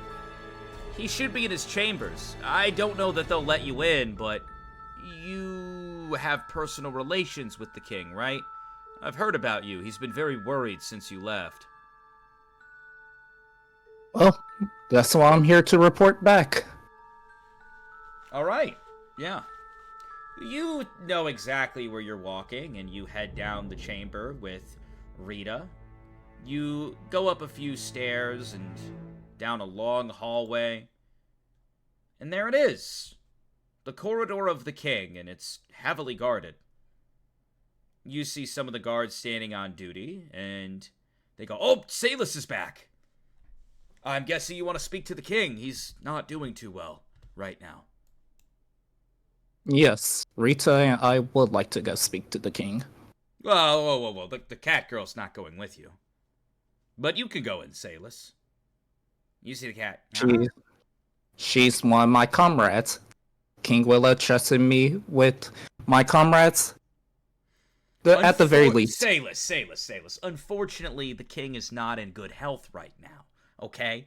You can't just do whatever you want. A lot has changed in your absence. You should be grateful that you're even getting to see him. The cat girl will stay here. What all have changed in the 3 days I have been gone? You've been gone longer than 3 days, okay? Also, how long have I been gone? Just go talk to him. And you see him alone. And he kind of glares at the cat girl. God damn it. I guess I'm walking in, but what color is Rita's hair? It's like a reddish brown. I'm gonna try to summon a baby reddish brown spider to hide on her and to give a distract signal to my spider if any funny business try to happen. Chet, I think what you failed to forget is that we didn't know how much time passed in the spirit leap when they leaped over to talk to the king and when they leaped back. I think you're failing to forget that. You also don't know how time moves when you're in that verse. Oh, that's true. Damn. But can I do that, Vodka? Summon the baby spider to give a distress signal to my main spider? Yeah, that's fine. So you summon a baby spider to kind of keep an eye on things? Yeah. Okay. You walk in. And as you do, you see the king in his chamber, sitting there. Salus, I was worried about you. Everything okay? Yes, Despite everything is him okay. looking incredibly ill, he immediately asks how you're doing first.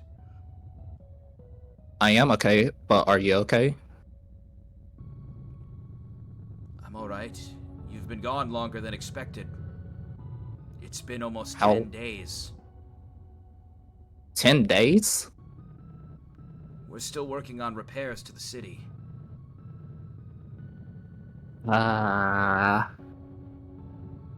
dang. Do you know any idea why the man outside wouldn't let Rita in? Because she also had to You report. see him go like this. Okay, I stopped talking.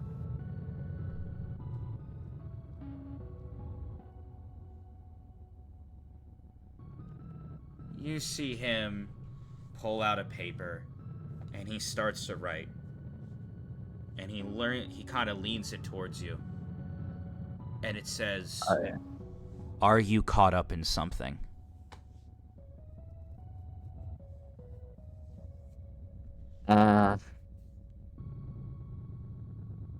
I do a thumbs up.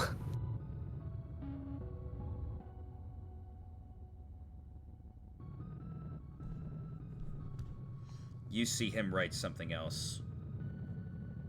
It says, Do you have the weapons? I put a thumbs down.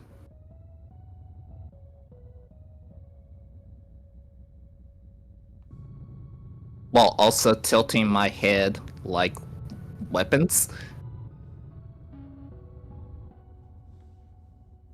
He writes again. I made several weapons for humanity.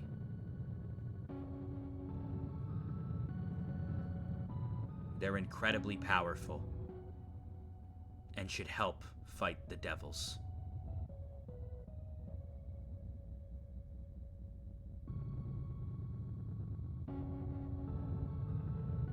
I just look at the paper, look back at him, like, with a straight face on my face, like, no, I don't have them.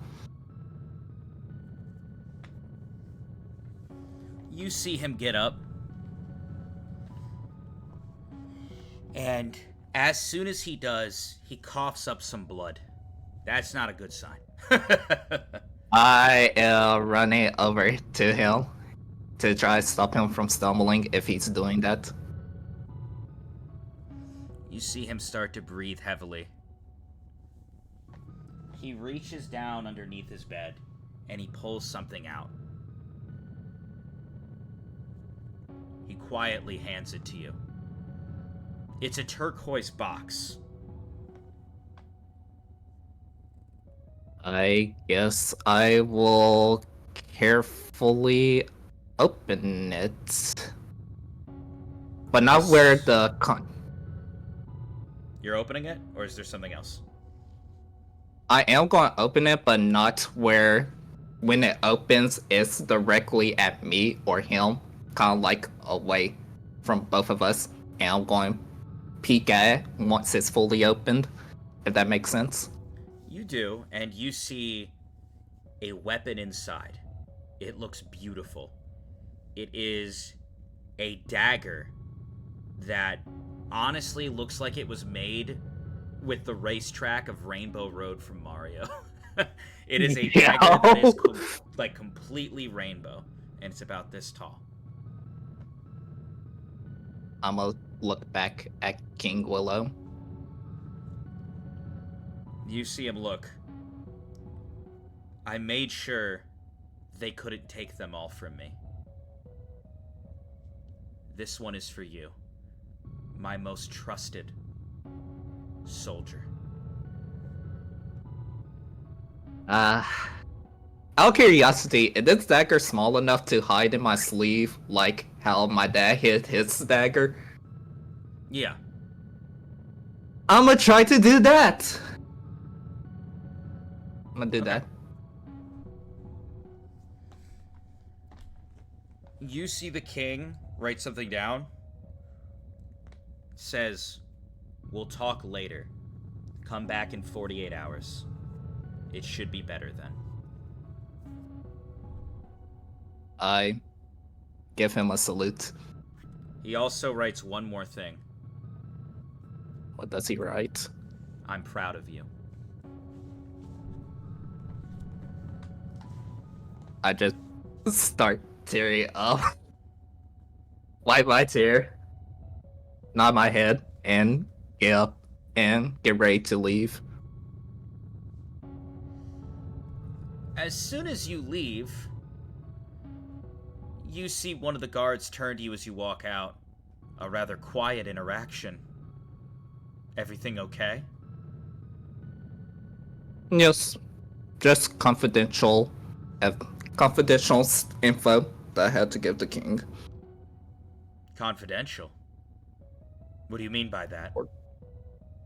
He sent me on a mission. Well, we're part of the guards as well. Is there distrust in his other men? No, but there's missions that I'm sent on that y'all don't know about. There's missions that other people are sent on that I don't know about. You see one of the other guards, this is what it was being talked about. There's favoritism among the kingdom. Some people get sent on these exclusive, luxurious missions. He's always been playing favorite with that one. Luxurious? Nah, anything but. You see Rita. Seriously? You guys are having issues because there's confidential missions? What's wrong with you? What's wrong is that we have a beast person among us right now. How about you shut your mouth before I shut it for you? Hey. No need to get hostile. Me and Rita were just leaving. You see her look. Last I checked, this kingdom was accepting of beast people. Your king cleared it. My king, the one keeping secrets from his people, from his closest men, that's not my king.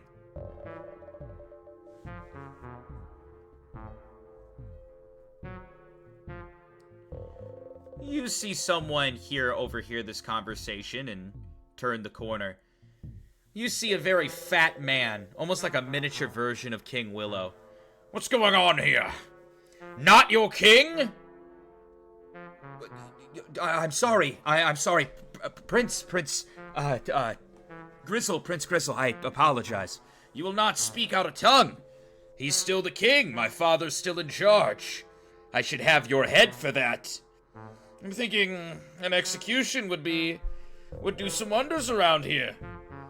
If we're gonna keep acting like this. For as long as my father draws breath, you will respect the beast people. Do I make myself clear? Yes, sir. You must be, Salus. My father thinks of you as another son. I've never really gotten to interact with you, though, because you're always on those little missions. Those fun little missions. I am. It's a pleasure to meet you finally. I see. And you see him walk up, and he kind of, rubs his stomach a little bit. And you see him walks over to Rita. I am so sorry, darling, that these men would treat you like that. You see him get down on one knee. I truly apologize. And he kisses her hand with a smile. And you see her. Yeah, it's okay. Anyway, you men should learn how to treat a woman. I assume you're staying with us then, Salus? Is the hotel fixed? Unfortunately not. It's taking us quite a while. But you and any companions you have are welcome to the kingdom. I mean, we have this whole new setup. We finished some trade with Vaughn. I got some of my trades done with him, and we got this new system, security cameras. It's wonderful. Really is. So, we won't have to post guards everywhere. Yeah, they can stay here. Is that okay with your father, though? Well, when Willow is down, and, when he eventually passes, it'll be up to me. King Gristle, that is what they will call me. I don't know if I'm ready for such a title, but I've been practicing, I assure you. Not to be disrespectful, but a moment ago, you just said that your father was still king. I would hate to do something. I mean no disrespect by that. No, I'm just saying that everyone in time passes. I'm literally raised to become the next one to take over the throne. And when that time happens, I have to be ready. If I'm not ready, then no, I don't fulfill that purpose now, do I? Out of curiosity, will they let me go back into the chamber to ask King Willow if it's okay? No. No. Dang. Well, I will ask my comrades, and if they will like, then we'll take you up on that offer. Thank you. Wonderful! Yes! Here! You see him reach through. Some passes. He hiccups a little bit. If any guards give you trouble, just say you're a guest of King Grizzle's, and we're staying in the kingdom for such reason. There's been a bit of a divide lately. Some soldiers are on edge after the recent calamities. They think it's attacks from either Vaughn, Rita, or Big Harvey. But me and Vaughn, we've been quite chummy these days. We've been doing some trades, and I've got my eye on things, and until my father is fully ready to get up and rule again, as he has done, I just encourage them to stick with us. Have faith, you know? I'm glad that you have faith in my father. I've heard such good stories of you. I appreciate it. Well, I'll hate to take up any more of your time, so if you don't mind, we'll be taking our leave now. You see King Gristle kind of waddle up to you. One more thing. And he whispers in your ear. If at any point you see any of these soldiers second-guessing who they serve, let me know. Execution exists so that we can trim the fat from this kingdom. You understand? I nod my head. Wonderful! Alright! I'm off to my chambers for a very delicious feast. And you see him waddle off. Alright. So, now, Vodka, another thing I want to do before I try to make my way back to, like, the main area. I would like to plant another baby spider, but this time I want it to be the same color as King's willow hair. Surely, after all this time of him raising me, I should know the color of his hair at least. Yeah. You do. I'm assuming you're gonna have it walk towards him. Crawl its way. Yes, but not straight away. I wanted to, like, round the perimeter so I don't get caught. Okay. And then you and Rita are heading back to find the group? Unless Rita have anything else she needs to do in the palace. She doesn't. Alright, then I'm messaging Safe. Where in the, like, fair are you guys at? We're heading there. And then once I send that message, me and Rita are leaving, suppose. I'm assuming you'll respond to that message, Safe, when you get it? Yeah, I'll tell him where we are. Okay. You guys are all hanging out. You see people doing various shows, and you go over to the main tent. And one of the coolest things that you see is you look at Royce up on the main stage, and as he makes his appearance and you all sit there, he starts to create, or at least what looks to be emerging out of nowhere, several other versions of himself. There's an entire plethora of various clowns and performers, and they all start swinging around and moving, people leaping across the area. You see the crowd clapping, and you guys watch in awe as various individuals do tricks, flips, and all sorts of incredible things in front of you, from juggling torches to fucking, more sword swallowing. It's a bigger sword now, a better sword now. You guys watch in awe. Everyone roll a 20-sided. Alright. I rolled a 5.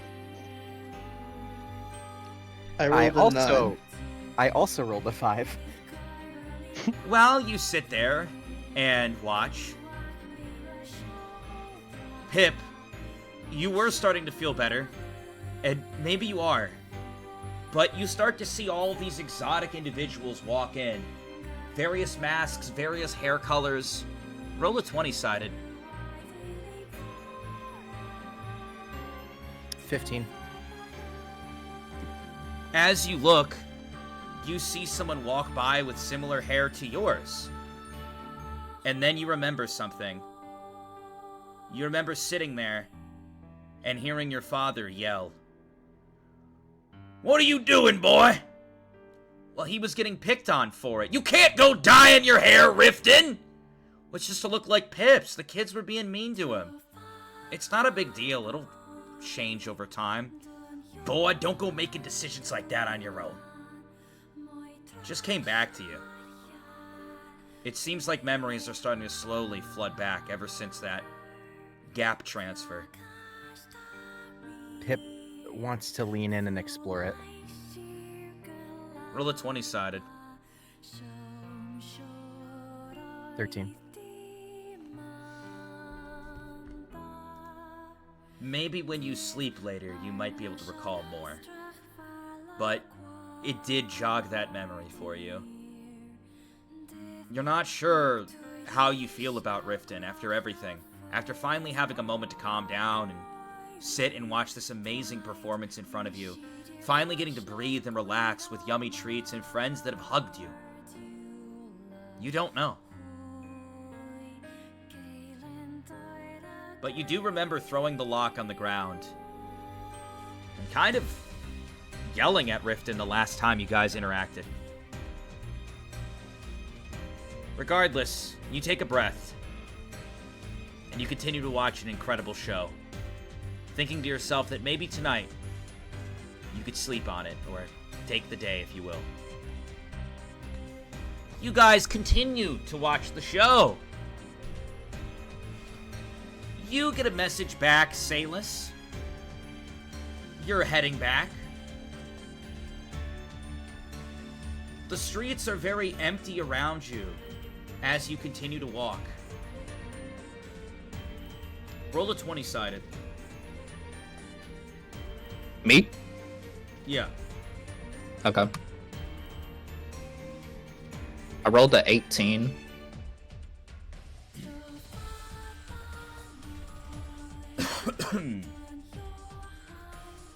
As you walk through the quiet streets, you can feel someone following you from the kingdom. Oh, gosh. Is Rita beside me? Yeah, she is. She looks at you. I can hear something. Someone's following us from that castle. Can you do you recognize who it is? No, but they definitely followed us out. Alright. What do you suppose we do? I'm not sure. We could call them out. I mean, there's two of us. Surely we can win.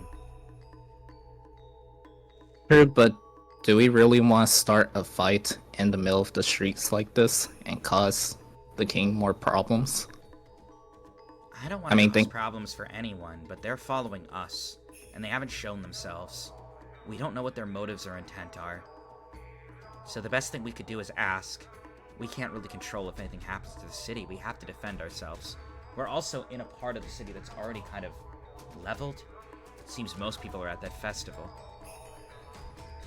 True. I guess there's no better option, I guess. Roll a 20-sided, Salus. A 19 this time. You focus. You focus real hard. And you can feel it. The presence of someone charging at you. And then out of nowhere, almost appearing right in front of you, you see someone, buff as fuck, performer outfit on, clown makeup all over him, and just muscular as fuck. This massive football player, basketball player-esque, muscled up, juiced up clown fuck just goes, appears, and you just see him go to take his hand and plant it right on your face. But you rolled hot. You can react. What are you doing? 5, 4, 3, I 2, am 1, freaking 0. dodging out of the way. You do Judge. not react. You do not react Bro, fast enough. I'm dodging. You do not react fast Bro, enough. I'm really sour dodging. What do you mean? Takes you by the head, and at that moment, Bruh. slams you into a wall. I literally sour dodging, but okay. Smoke and dust exits from the wall. Take 25 damage. this, man. A lot of fucking damage. That's what we call a strong little man right there. You just sit there and you see Rita. Yeah, are you okay? And as soon as she runs up, you see this clown man just fucking vanishes. Rita runs up. Are you okay? Are you okay? Look out for him. She quickly pulls you out of the rubble, and at that moment, you see him appear behind Rita, and he takes the palm of his hand, and he goes to swing! I am cutting that arm. I am cutting his arm! I am cutting his arm with my katana, Vodka! 20-sided. Damn. Vodka's fucking brutal. You quickly react with blood coming out of your ears and off of your head, and you swing and you cut the arm before it connects with Rita. You see her quickly look, and she ducks down and goes to sweep his leg. And as soon as she ducks down and goes to sweep his leg, you just hear what sounds like her hitting iron as it just goes dong. Ah! And you just see her on the ground tearing up. Oh. The muscular clown just kind of looks at her. You manage to sink your blade into his arm, and you see him take his other hand and point it directly at you. Lapdog of the king, die! Webwall hits hand to the ground. Fuck that. 20-sided. A 15 this time. You web wall him down to the arm, and you see your little spider buddy on your shoulder. That piece of shit. I'll be sure to kill you and that little demon you have on you, relying on devil powers! You're not worthy of your title to the king. You see him tear his arm out of the web, but you manage to stop the beam. While he is struggling, I am freaking unleashing my new dagger and going to try to cut his neck. Fuck this. I am tired of this guy. I don't care about this shit anymore. You have the dagger in hand. As he's freeing himself, you said you're just gonna run in with it, and you don't really get to run in. It's just an action. I'm freaking just cutting it. I'm cutting his neck. Freaking, if he died by blood loss, okay. If I cut his neck clean off, okay. I don't care. Fuck it. I am saving Rita. 20-sided.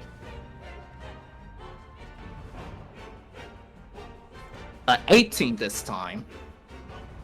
You move in, and shockingly, despite the 18, he ducks underneath it. And as soon as he does, he sinks his fist into your midsection. Roll a 20-sided. Fucking what? A 14.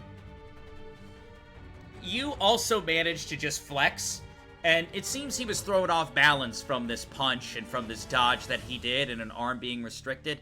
So, it was a feather punch of sorts. You simply go with the movement and you kind of leap backwards. Rita quickly crawling away. It looks like her leg is fucked up. You guys both readjust, and he kind of stares at you. Ah, so she's your weakness. You see him point his hand at the crawling cat girl, and you see an energy blast charge in his hand. Die! What do you do? 5, 4, Spider! Well, catch that energy blast and freaking throw it up in the air like a firework. Fuck this. 20-sided. A 15.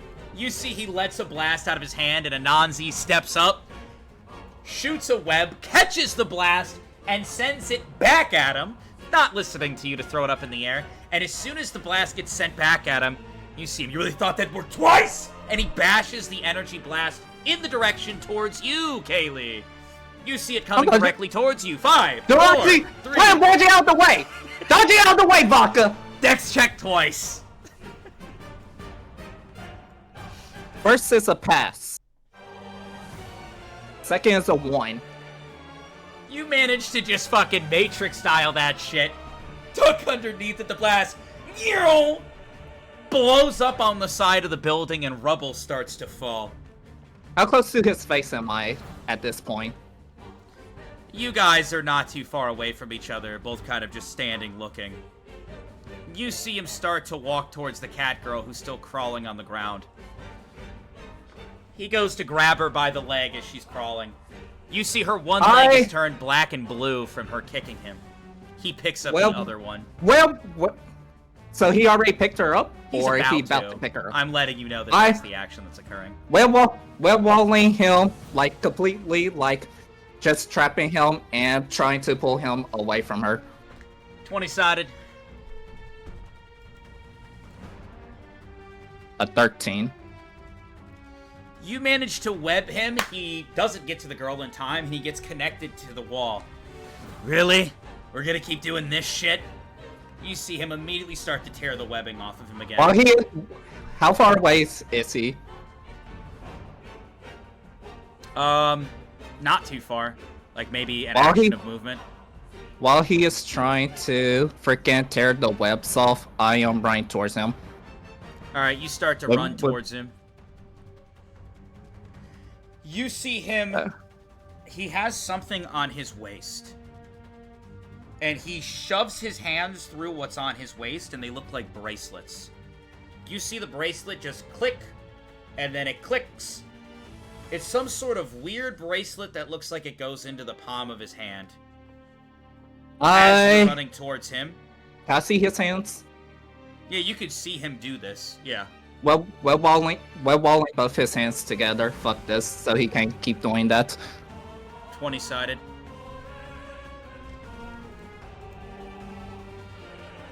A 17. You immediately web wall, and as you do, he doesn't have to move his hands for this action. The moment that they kind of go in, because that was a free action, you see a weird smoke start to come out of the center of whatever this bracelet is that kind of palms into his hand.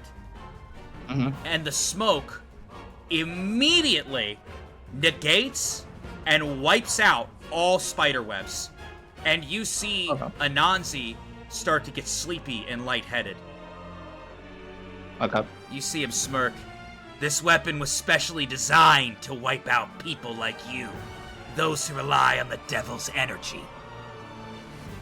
He's completely free. Anything relating to your spider is unusable. Okay. Alright. You see him start charging at you. And in the palm of his hand, he starts to imbue some sort of energy. Well, I'm still running up to him, and if he tried to hit me with that hand, I am going to parry with my katana. Okay. He runs up with the hand, swings his weapon in, swings his hand with weapon attached in towards you. He's about to connect with you. What do you do? I am parrying it. 20-sided. Another 17. I'm gonna have to have you guys show these rolls. Ain't no way. Ain't no way. They're cheating, chat. There's no way they're not cheating. I am not. Anyways, he goes to swing in, and you quickly move your blade up, and you sink your blade into his arm. He stops again. You're pretty good with a sword, kid. And then he goes and he takes his other hand and he swings it towards your midsection. I am jumping on that arm so I could get away, grabbing Rita, and dipping the fuck out of there. 20-sided. A 15. Dex check. First is a tie. It's only one. You got a tie? Oh, yeah, a tie. My bad. In a moment of need, you leap up over the hand that's swinging, and you quickly make a run for it. You scoop up Rita. And you're running? Yeah, I'm scooping up Rita. I'm running. Can I hold her in one hand and get my virtual pocket in the other one? Yeah. Alright, I'm gonna do that. Alright, Cynthia, while I'm running away, I'm sending a message to freaking Safe. Buff Clown attacking me. And whatever area. On the Kodal, I've got area. texting too. Whatever area I'm in. All right. You know, if I can put you in the group text, I'll put it in the group text. Safe. You get this message. Basically, an SOS. Help me, fuck.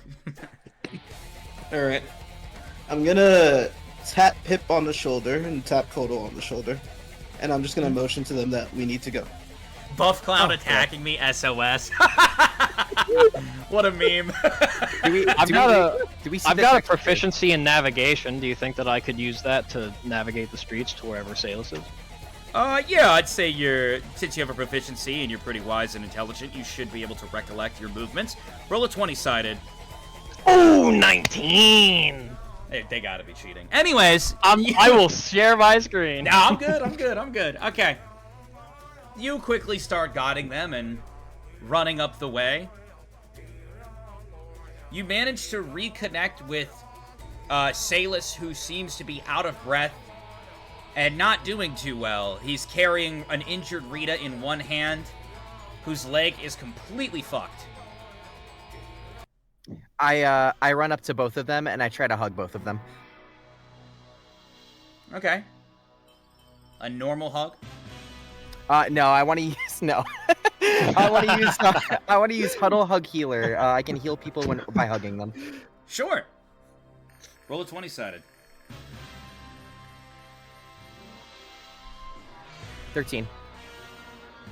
You see Rita's wounds starts to disappear, and she gets back on her feet. Thank you, Pip. I feel a lot better. Yeah, of course. You give Kaylee a heal as well. It seems to be effective in getting some of your energy back. You're all together on the streets. Feel free to interact accordingly. I'm gonna face the direction that I saw Salus running, and I'm gonna cover myself in scales. Okay. Where is he? What does he look like? 6'8", buff free, clown. Maybe part of this freaking. You don't see anything. The streets seem to be empty, and given what Salus is talking about, it sounds almost unbelievable. Hey, folks! Crazy! But you don't see anything. One more time. Slower. My bad. 6'8", buff, clown. And that's it? A buff clown just started kicking your ass? What's going on? Strong as freak. Strong as heck. Okay. Any idea his motive? What? He do not fuck with me being, as he called me, the king's little lapdog. Is he? Do you know if he's a player or not? I did not know that, but I believe he's a part of Vaughn, if I recall correctly. You hear a voice from behind you. Why did you guys leave the show? I gave you those tickets special. You see man with a top hat and a cane twirling in his hand. Oh, our friend got attacked. We came here to help. I see. And you see him kind of stand on his cane. Listen, I don't want to involve anyone, innocent here. I can't speak for the blue-haired boy and the white-haired boy. That said, you, sir, have demon energy. And you as well. I witnessed you break out a demon publicly. Quite spooky. You see him point the cane at you when he says this, Kodal. What are you talking about? It was just a snake on my neck. This is my pet. Let's be honest now. A snake doesn't share aura with you. Come on now. Alright. It was worth a shot. Listen. I have to keep the peace and keep the people safe. You can't be running around using powers and energy relating to the devil. So, I only I'd use like this to say you're all defend involved, but blue-haired boy and white-haired boy, if you guys are innocent, well, hallelujah! You get a free pass. Excuse me, sir, if I may ask. Are you the friend that Tiana was talking about? Ah, you know Tiana. My leader. Yes. I wonder where she is. She was supposed to come tonight. We helped her on the way here. Oh. Well, aren't you just a precious little lad? Why do you bring it up? I just wanted to make sure I guess, was familiar with who I was talking to. Yes, to answer your question, I am worldwide entertainer and enthusiast Royce Jigglebutts. I'm also one of the members of Detox. I currently work underneath Tiana. We're bounty hunters. Of course, I do this little sideshow in my free time. And, we recently heard many people came into the Devil's Energy, and they've been utilizing it to run amok. Did stuff like that.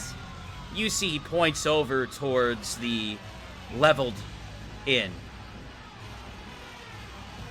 I don't know much about you or what you're capable of. That said, I very much believe in my own talents. You see him take a bracelet and clip it on one arm and it goes into his palm. And he clips the other bracelet and goes into the other palm. Back up, guys. Look, I can assure you that we don't want any trouble, especially not in this city. Well, you're bringing trouble into this city. Why would you ever accept powers from the devil? Explain that to me, boy! It was forced on us. Really? Well, maybe we could rip that power off of you. I heard that might be an option with one of these weapons. You see these weapons? They were directly designed to help defeat those with devil energy and murder the actual devils possessing them, rather than the people themselves. It already worked on your friend over there earlier. They're not devils, though. Tiana would have stopped us if that was the case. Tiana? She isn't currently briefed on the situation. We are. But when she gets here and she knows, there won't be a single devil able to escape us. She's truly strong. Actually considered the second strongest person in the realm. Only second place to Big Harvey, of course. So, without further ado, step up, Snake Boy. Step up, Spider Boy. Let's get those devils off of you. You say, twirl his cane and start walking towards you. One more question backing for the you. fuck away. I'm backing off. I've got. Look, the devil may have forced these powers upon me, and while I'd rather not have the powers, I certainly do like the companion that's quite literally saved my life. I would rather not have it killed. Boy, did you just say you like the devil? No, I said I like this creature.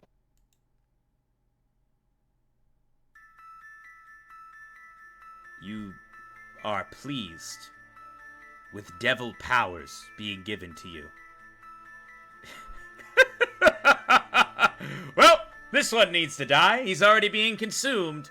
Unfortunately. Wait. Hold on. More importantly, you said that Tiana hasn't been briefed on what's going on. Yeah, ain't no more talking after what I just heard from him. How far away have I backed up at this point? You see, he holds out his fingers. It's showtime, boys! He snaps his finger, and as soon as he does, you see him start tweaking out, and several clones of all different sizes start to appear behind him. A large one that looks similar to the one that Kaylee just fought, a smaller, more petite one that actually has long hair, another one with 3 heads. Alright! Now it's a fair fight, 5v5. Oh, fuck this. I summon the igloo with the bottom intact, and I have it smash him. 20-sided.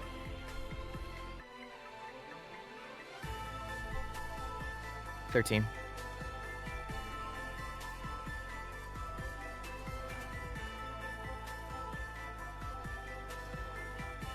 A giant igloo appears and just goes to crush him.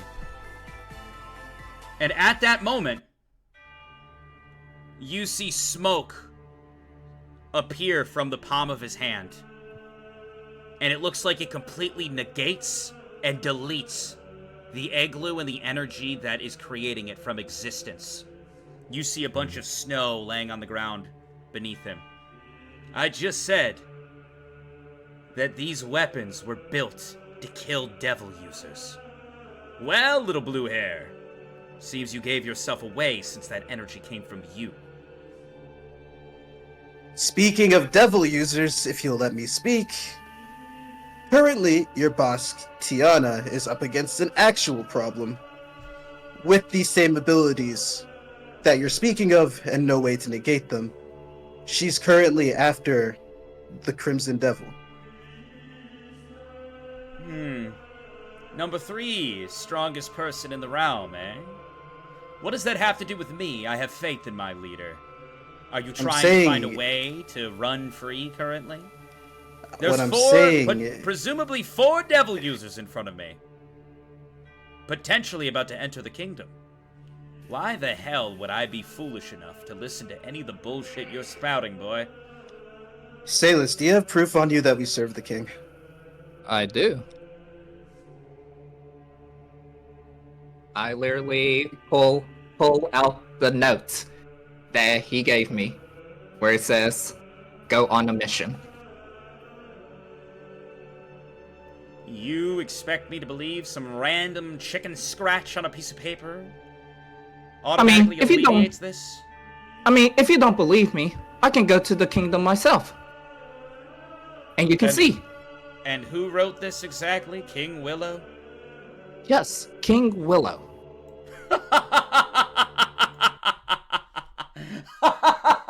Glorious day! Oh, hallelujah!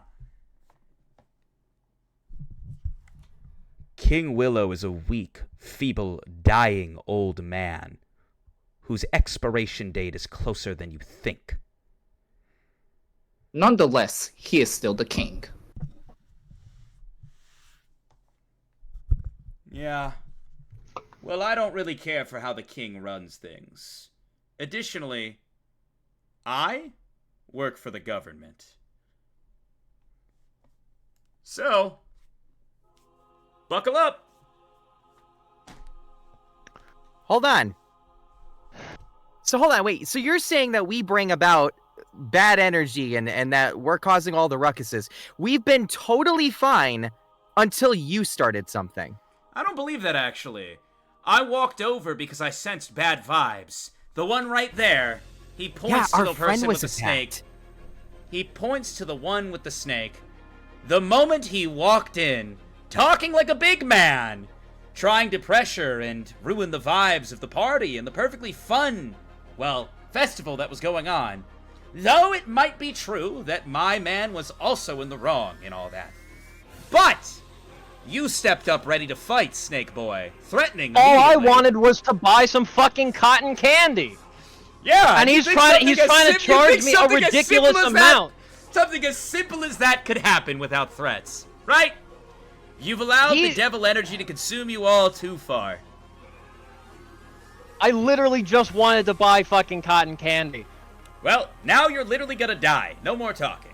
Kill the snake one first. Alright, everybody follow me, and I'm gonna, duck into a side alley because I have proficiency in navigation, and I feel like I can lose this guy. That is up to you if you guys want to listen to Sappy. I unsummon an igloo, and I resummon one in front of them to give us, a barrier. Sounds good. 20-sided. 9. You see Sappy start running. Shit! And he starts moving. Follow me! Do you guys follow him? Alright. Safe, Salus, you guys follow? I guess. Also going to follow and yelling, "Rita, Come on. You see Rita quite quickly moving behind you. I'm so confused. How do you guys keep getting into these messes? I don't know. How do we keep pissing off every single person we run into? I told you, Cole, this was going to bite us in the ass. I just wanted cotton candy. You can't fight the toad. You guys are terrible luck. As you guys start to run, several energy blasts fly from the top of a building. You see one standing up there and just come out. Everybody roll a dex check. I unspawned the igloo and I tried to spawn another one in front of one of the blasts. I passed it. I also pass. And what did you? What was the roll again? I passed. 20-sided for the igloo spawn. 17. You spawn an igloo and it eats up some of the blasts as well. You guys continue to run. Would you guys like to run towards the kingdom or into one of the alleyways? I'm gonna say alley. You see Kotal make a hard turn into one of the alleyways. Do you guys continue to follow him? Which direction do you go? Yes, I keep following. Okay. I'd like to... God, sorry. I will also like to follow, but if there's... I would like to spider climb up a building while following to get, like, height advantage of what's next. Okay, so you're gonna start, like, running up a wall with your spider walk? Is that what I'm gathering? Yeah, running up a wall so I can get on the roof, but I'm still following them. Just so I can have a better path view. And what about you, Safe? I'm gonna just keep running. I'm gonna stay, like, near Pip, though. Okay. You guys all quickly turn the corner and you start running. And you see one of the clones appears in the direction that you're running. He points his hand and just goes, "Die!" and sends a blast directly towards Kotal and Pip. What do you do, guys? I unspawned the igloo, tried to spawn another one in front of us. I'm ducking out of the way. If he's in front of me, then I want to summon scales on my fist and, like, punch him in the face.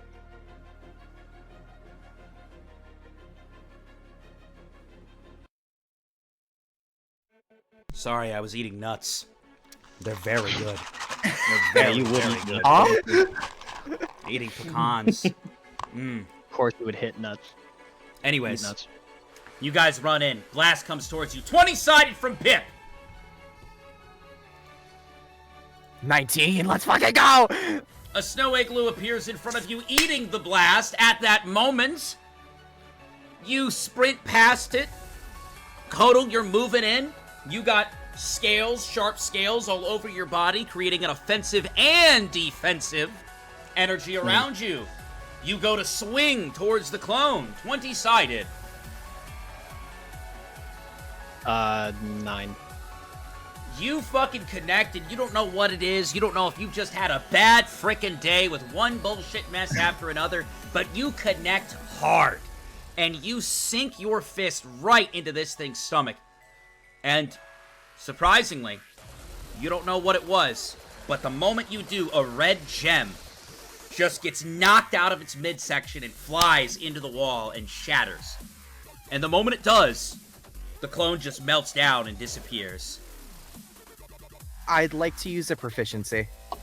And what would that be? It's one we talked about called Powerception. I would like to roll to see if Pip can discern what the masked man's powers are. 20-sided. 14. Well, you can't really discern what the power is right now, but you did clearly witness that. It seems that there might be some sort of jewel or energy crystal in these clones that is allowing them to be mobile. And when it was broken or connected or lucky enough to, you know, be shattered by Kotal, the clone disappeared. Did it make itself? Did the jewel make itself apparent that it was outside the body at all, or did we only see it when he was hit in the stomach? Roll another 20-sided. 11. It was on the outside of the body somewhere, is what you're gathering. Now, it's just a perception. You could be wrong, but that's what you believe. Additionally, I communicate that with the team. Salus, as soon as you hear this, as he communicates it. It would make sense. You were damaging this guy. Rita did a low kick. No damage whatsoever. You were swinging into him with your blade. No damage whatsoever. It would make sense.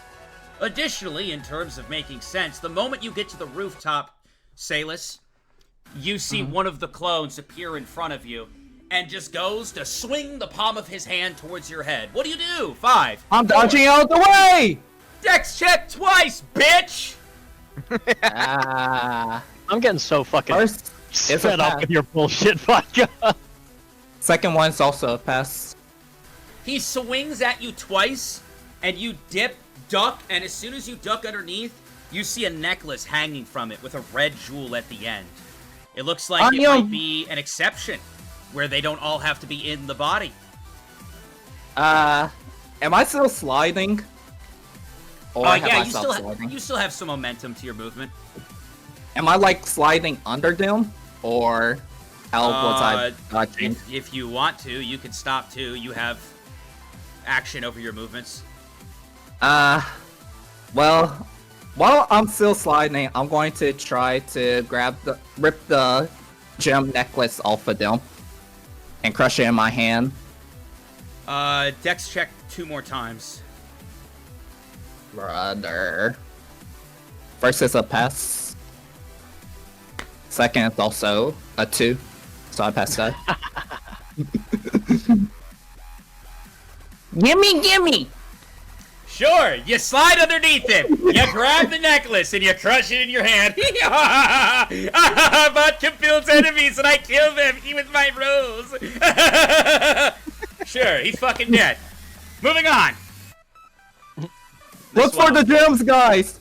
I'm going to Nako. Nako has bad luck. Safe, as you continue to follow, you can see one of these clones just jumping from wall to wall behind you. They are about to close the distance, and you just see them hold out their hand to send out a blast. What do you do? I am going to take a deep breath and sigh and turn around and close the distance before he can shoot. You quickly And turn just, around and you push off the ground and go right towards him. It was very abrupt. He did not expect this, as he was expecting you to keep running. Instead, before that blast charged off, you turned and went head-to-head with the enemy. You are right there in front of him. Simo, what are you doing? I am just swinging at him, targeting, like, various, like, vital areas with my sword. I'm just, like, trying to kill him, I guess. Chad, I'm rolling like fucking dog shit. This is bullshit. Roll a 20-sided. Don't laugh. Don't fucking laugh. Well, it's not that hot. It's an 8. Doesn't matter. You Okay. go in. You just see the guy, and just fucking. He's fine, thankfully, but it does stun him temporarily. You see him start to cough, and as you do, roll a 20-sided. Decided. A 12. As he coughs, you notice that there's a red jewel for one of his teeth in his mouth. We'll just wipe it with my sword.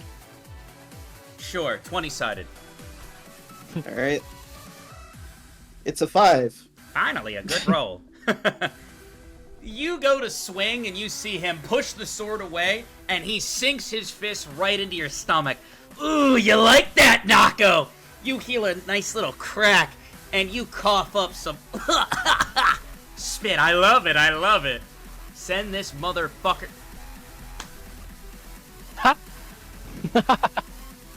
Take 1 damage. Take one damage. Take 1 damage. Nako, you eat those! Take 1 damage.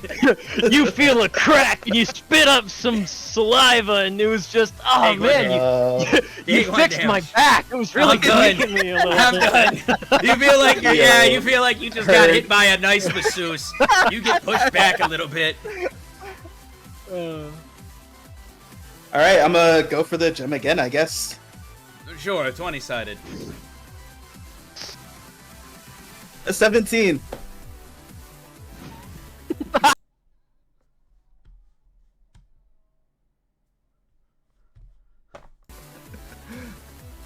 That's funny. Yeah, you Funny fucking stuff. perfect him, and you Yep. Mm-hmm. Gem fucking breaks. Gem fucking breaks. Well done. Well done. Sick. Sick. We did it, gang. We did it, What gang. you mean? Where's the ringleader? There's 2 more. What you mean? You sit down and you guys all kind of get to the same general area and you just hear, hey, aren't you forgetting about something? And you see on top of one of the buildings, Rita, and he just has her by the throat. God damn it. You know, this girl's starting to seem like a liability. Let me get rid of her for you. As soon as he does that, I summon an igloo. I try to drop it right where his hand is and try to take his hand off. 20-sided. 8. How big is the building he's standing on? It's pretty high up, about equal to yours. And how far away am I to him? Like how far you'd have to leap across. It would I'll take have to like leap 2 across. actions.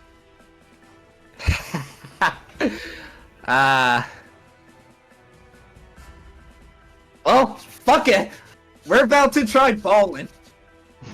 I'm going to freaking run as fast as I can, jump as far as I can, and then web wall freaking like Spider-Man and try and get up to him.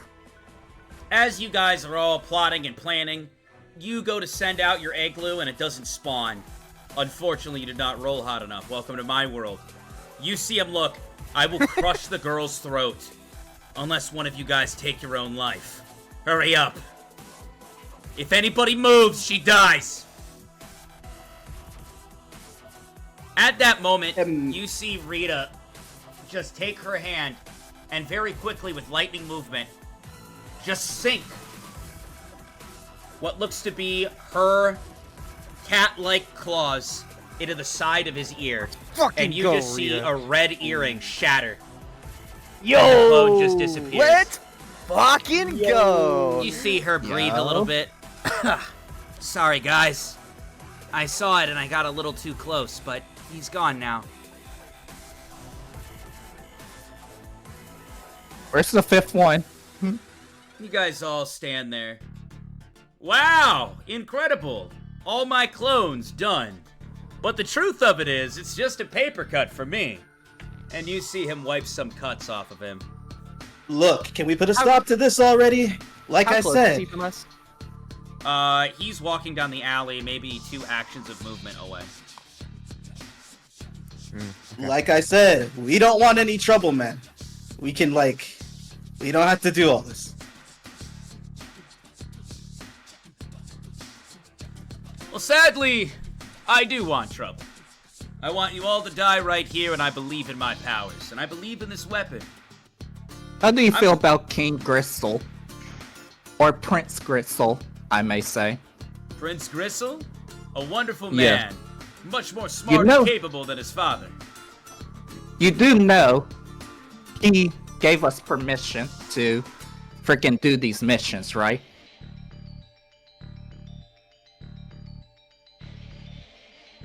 You see him look down at his hand.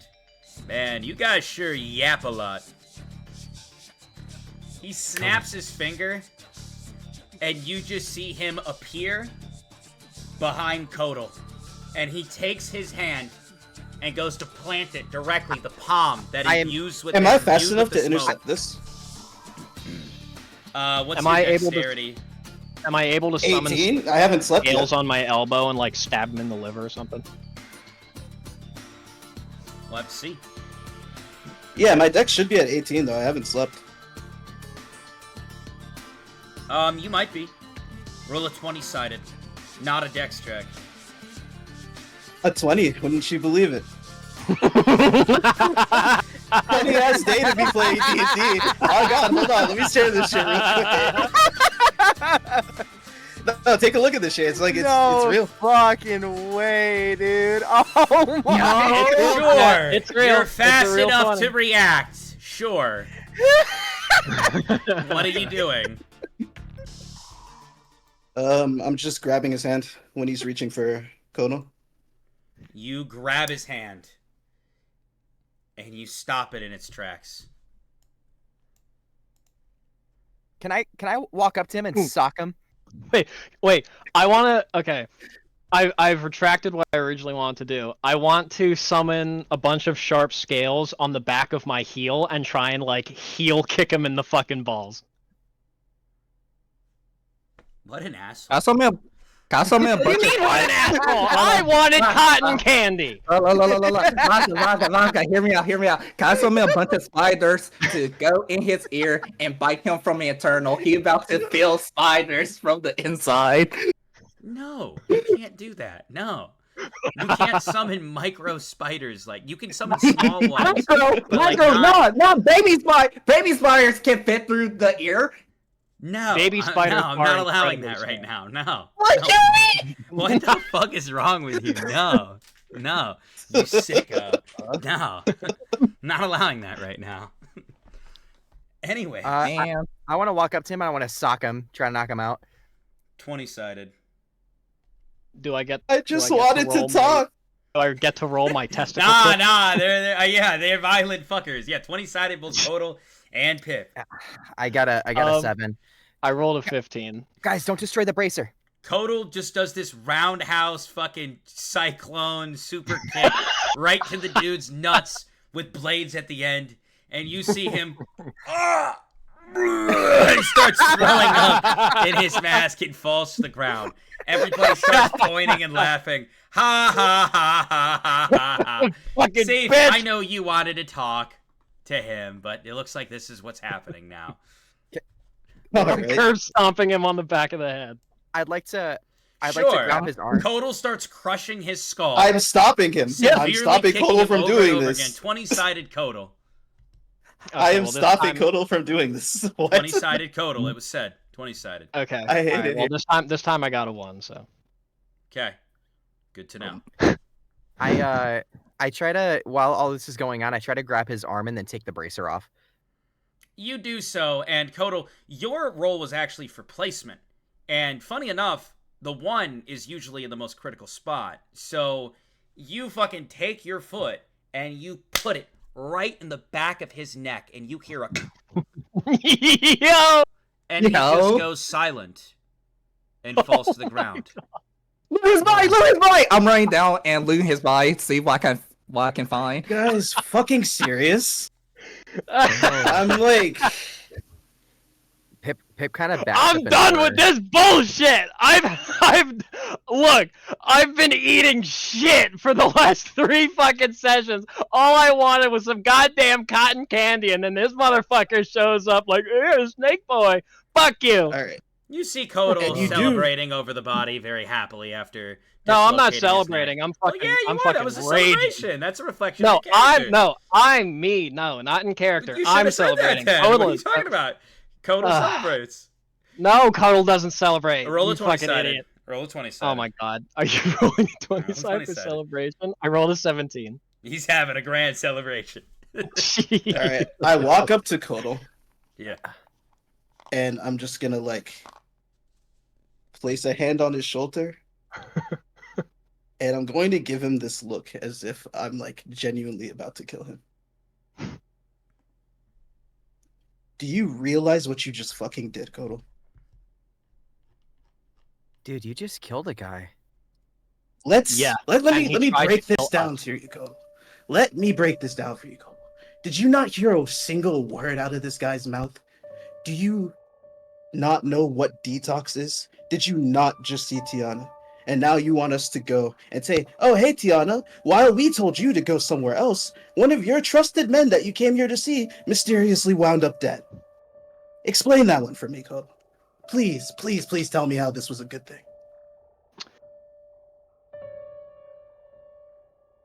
All right.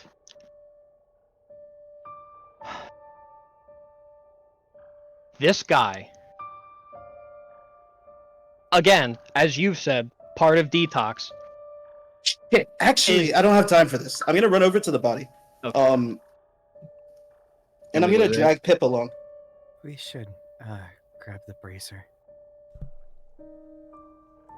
Yeah, you grab the bracelets, and it seems like the clones had fake copies of it, and you get some real, authentic bracelets. The bracelets actually have spikes on them that sink into your arm. Weird. Might be painful. Vodka, is this guy like dead? That's the first thing I want to confirm. Okay. Yeah, I rolled like all ones with this guy. It was a 1. It was a good roll on Sappy, followed by placement. He had 0 defense check against Sappy's kick. I mean, there was nothing he had in place. So, yeah. Well, yeah, low-key I wanted Pip to heal this guy, but unfortunate. I guess we're all fucked. I'm gonna try anyway. So I use Huddle Hug Healer on him, and I try to see if it works. It doesn't work. Also, silly stun, I did not kick him in the nuts. That was Kodal. I tried punching him to knock him out. Fair enough. I had my facts mixed up. I guess it was. I thought it was a mix of Pip and Kodal who took him out. It was just Kodal. I was gonna. I mean, Kodal's gonna get a good handful of experience though for that. You know, at least we got that. Oh, fuck. Well, while they're doing that, can I try to keep a lookout for Tiana? Yeah, you don't see anything. I'm gonna keep looking out though. Look, these bracelets, these bracers, we probably can't take them. They look pretty advanced for all we know. They have some kind of tracking. It's best we ditch everything here and try to get the hell out of here. Or, I mean, I don't really know what else we can do. That's a good question.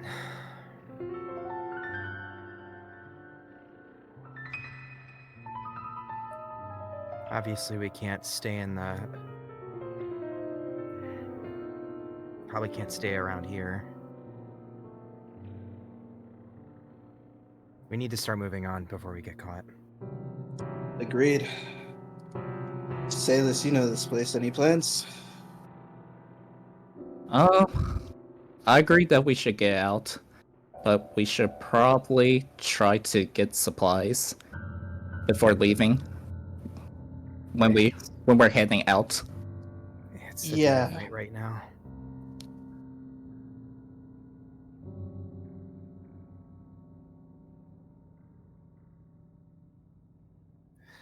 Is there anywhere to hide the body?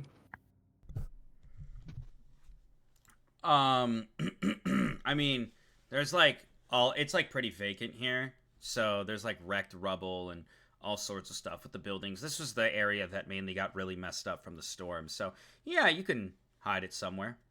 I mean, just like under rubble or anything like that. Put him in one of the destroyed buildings under some rubble. Make it look like it was a collapse. Someone asked, where'd the buff clown go? That was one of his clones. It was one of his clones. They took care of him. So the version that was hunting Kaylee was a clone of that guy. Anyways, where did you say you were hiding the body? I'm sorry. I suggested hiding it in one of the like destroyed buildings under some rubble, so it looked like he was killed in the collapse. Okay.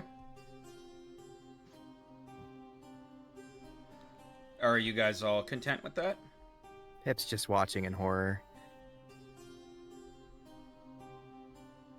Leave the bracelet on him so it doesn't look like he's been tampered with. This needs to look like an accident. Pile everything up on his neck, on his head. You see Rita finally get down to you guys. Kodal, what did you do? I did what had to be done. No, see, I don't understand why everyone's fucking looking at me like I'm the bad guy. I mean, like you just fucking said, yeah, we're already enemies. There was no talking. He was going to kill him. Why are you yelling? I just asked a question, Kodal.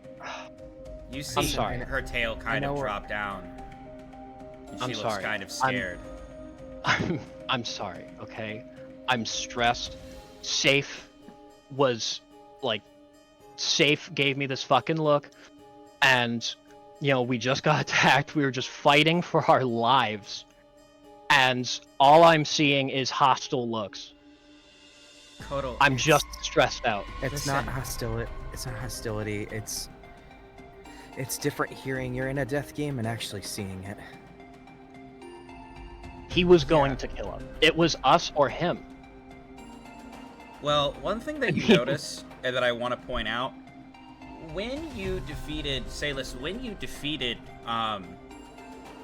had defeated Nathan. Oh yeah. His body I turned to disappeared. Cole. Huh? You said what now? When you defeated Nathan, you recall that his body disappeared, and there was an announcement that you won. This guy's not in the death game. Cole, he's not part of the death game. It doesn't matter if he's part of the death game or not. We were already a target of him. He was going to kill us. There was no talking. We've tried. We tried talking like 3 separate times, and he just ignored it and kept fighting. There's no time to argue. The more we argue, the more time that passes. The more time that passes, someone bound to find us. We need to do something ASAP. You're right. We need to go. You see Rita look. Hey, listen. I don't know if this whole group thing's working out. I might take a break and maybe meet up with you guys later. Out of curiosity, how many tickets did Prince Gristle give me? 4. 4? Yeah, I forgot. God damn.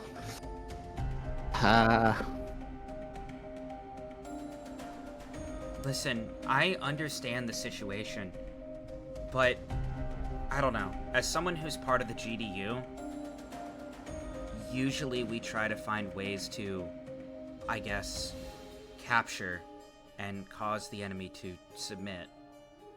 I get it. This happens. And you were caught up in something, Kodal. I just don't know. I don't know. I could never kill someone and be happy about it, I guess. Even if they were trying to hurt me. I'm sorry if I had upset you at all. I was just wondering where your mind was at. You see her kind of look down and just walk away, looking a little disappointed and distressed.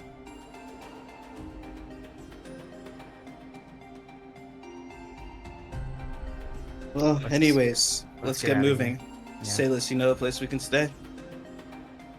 I mean, we could stay in the kingdom, in the palace, and I'm going to whisper this next part. They do have cameras in there from Vaughn, so if we do that, we gotta be extremely careful with our movements. Actually, since you mentioned that, are there cameras around? Can I see if there's been any cameras in these alleys? 20-sided. 5. You don't pick up on anything. Rita is gone. She leaves your group. It is the 4 of you. Let's move. Let's head out. Let's go back towards the festival.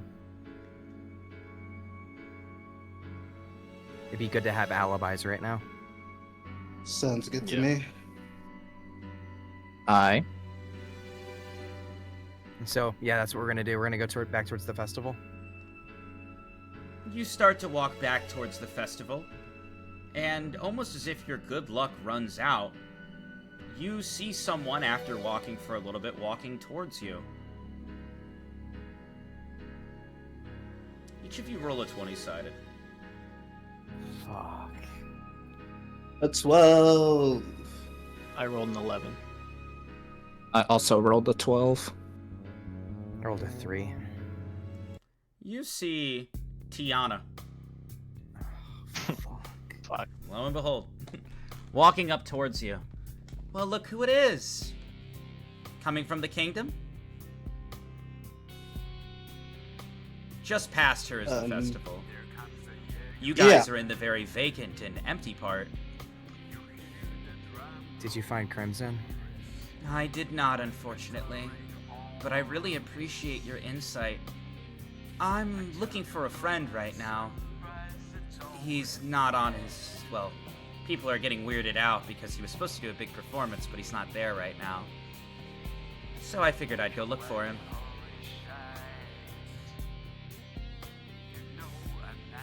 Oh, well. Good luck, I suppose. Sounds like you're in a rush. Yeah. By the way, you see her do a deep inhale and she walks up to you, Safe. You have a very weird energy about you. What's that about?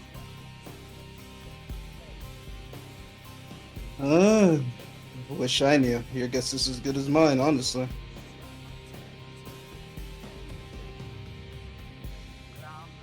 What a vague response. Weird. You see her walk past you with her hand on her blade.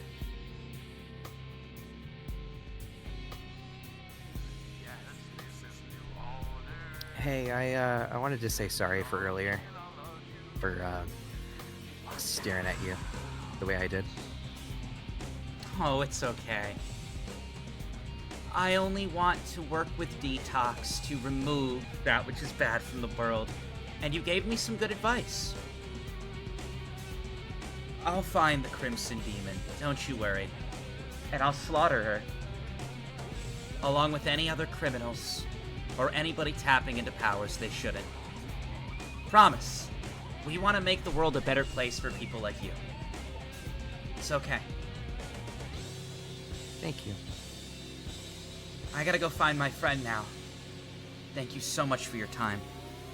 She bows and starts to walk away. In the direction you guys came from. I'm gonna As you guys walking. start to walk, she stops and turns to you to say one more thing. By the way, you see her turn towards you. Your energy levels are much lower than before for some of you. You didn't get into a fight, did you?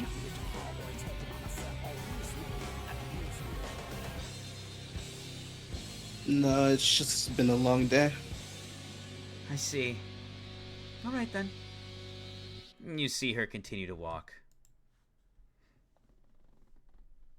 Alright. Then away we walk. Sure. When I get my hands on you, Sappy. Brother! I did what was the correct thing. That's the thing. Like, I don't blame Sappy. It was a shitty situation. I think Sappy was like in the moment. See, yeah, you guys are playing as players not involved in the world. I'm playing like I'm in the fucking world, dude. Oh no, Their role-playing's been good. Their role-playing's been good. What are you talking about? That was Pip's first witness of a murder. Fuck you. No, I'm not talking about Pip. Sorry, I mean Safe. I mean, everybody. Oh, he says your role-playing's on. Oh shit. Whatever. Let's just keep going, bro. We need. What is that? I'll fucking. Once we get to a safe position, I just go. We need to get out of here.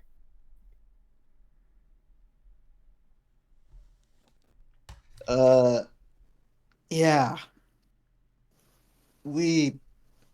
Sailus, you said we were welcome in the palace? We can't stay in the palace. Speaking It's of, probably our best bet. After the day you guys had, you're fucking exhausted. You don't know how much longer you'll be able to walk without starting to hit it with those con checks. Nah.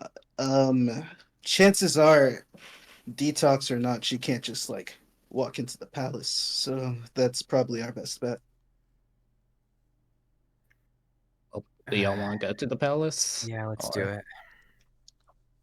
Okay. All right. And I guess I'll lead the way to the palace. Yep. You guys circle back to the palace. I'm sorry, there was a comment I just saw from Yamera. They said Koda was just feeling silly.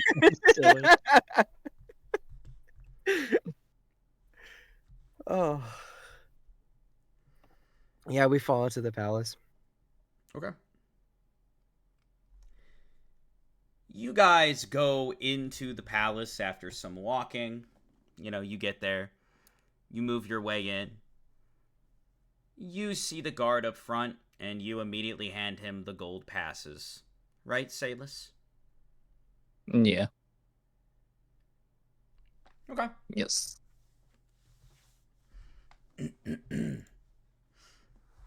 You walk in and you see big room, very big, very nice room. Yay! You see a beautiful chandelier and you walk in and, well, it is eepy sleepy time or almost that time. You each get different rooms. Do you guys head there? Yeah, it's been a long day. Yeah. Beautiful. I'm gonna go take a shower. You guys I also all want go a to your shower. designated rooms. The rooms are bitchin', dude. We're talking big bed, big shower, big dick, big fucking dressers, whatever. I don't know, it's big! It's big, baby. It's wonderful. Anywho, you guys each get to your respective rooms. You said you're taking a shower, Mr. Safe? Yep. Yeah, You I take a have shower. to too. I'm covered in blood. You get cleaned up, you scrub a dub yourself all over. It's wonderful. You love scrubbing your body. And then, yeah. What else are you guys doing in this big fucking room? Pip's just kind of reciting the day in his head. Past couple of Wonderful. days. You do a big reciting of the day in your head. It's been a rough one. Yippee. What else are you guys doing? I am hungry. I'm cooking myself some food. Yippee! You cook yourself some big eggs on the big stove. Very big, very cool. Yum. Did Salus use the fancy knife during that fight? Did I see it? No, I did not no, use it what when the I fuck? ran to y'all. No, you shouldn't know anything about that. Well, that's what I was asking. I was asking if he used it like during, like when we were running and we were attacking no. different clones. No. Ooh, No. he's trying to figure you out, Salus. Chad, get this man. He playing with our game knowledge. But nah, I did not. Okay. Also, one thing you do notice when you're all in your rooms getting naked and stuff, you see that there's a big camera up in the corner. It floats around like a little drone. I'm gonna wave at the camera. You do. You wave at the camera. Are you guys all slumbering? Yes. Are there any books in the room? Mm. No books in the room. No books in Well, the room. You're also I'm all in pain exhausted. sleep. Is everybody going to slumber? Yeah, I'm gonna lock the door first, though. He locks the door. It's a big lock. Oh! It's a big click on that lock.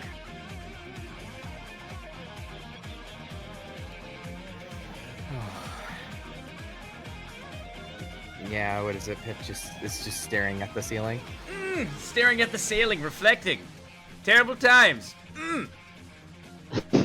I can't take it seriously when you're doing that shit. This is like a really bad time. Anywho, so you guys want doom and gloom. Sorry. You sit there in your bed, staring up at the ceiling, exhausted. Oh, what a day. Do you all plan to go to sleep? Yeah, that is my plan at least. Yeah. Have my spider came back yet? Did you want it to come back? I'm sorry, I thought you were just planting it and then it was going to come to you if anything crazy happened. Well, have anything crazy happened yet? I mean, it hasn't come back to you, so you can assume not. You can assume the king is just sleeping. Okay. Well, I won't do anything yet. I'm gonna have Coco watch my door. You're gonna have your snake stay up all night and watch your door? Well, occasionally.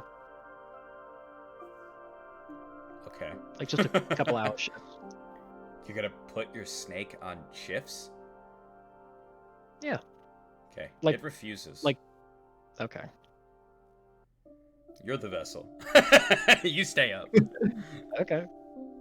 I cuddle up with Lup in the bed. You and your little penguin buddy fall asleep pretty easily. It's been a day. I'm gonna look at my spider and ask her if she wants to participate in this death game. Telepathically, of course, not saying it out loud. You just see a... Right. He's a D1 crash out like me. I love it.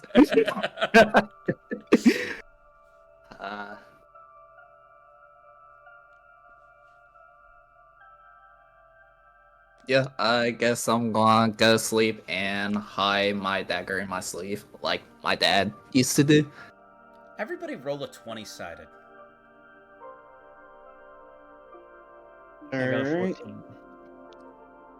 And 11. 12. Sappy, how are you and I rolling the same fucking numbers? Yeah, I got a 14 as well. You're having a good slumber. Oh my god. You're hitting that REM sleep. You're exhausted. You guys been through so much. But it's nice to lay in a very comfortable and bodacious bed. You are, oh my god, it's so good. It's so big. Roll another 20-sided. I like this. 16. 17. Whoa.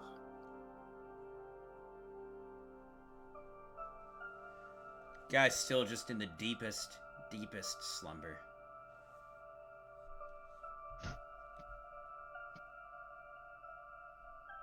Everybody roll a 20-sided again. Another 3. A 14. 9. 13.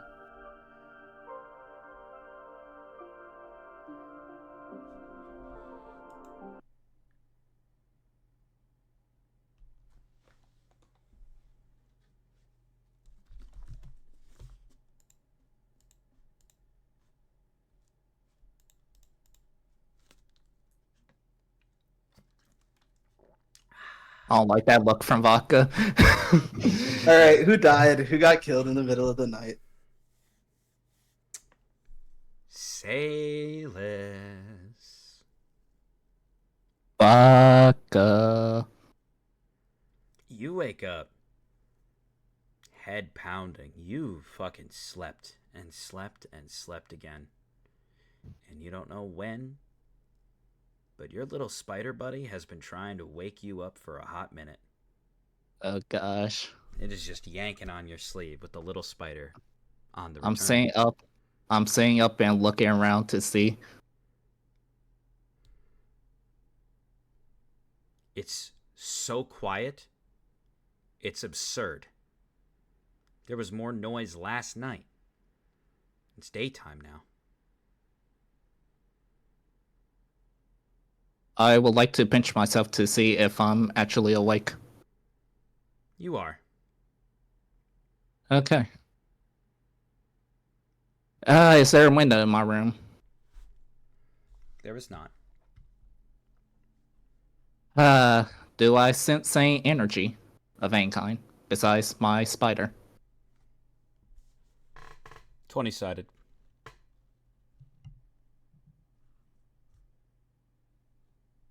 3. You don't sense anything. I'm gonna look down my spider. What is it, girl? You see your spider pointing at the door. And you see the door just kind of standing there in frame. I would like to send a baby spider under the door frame to scout out.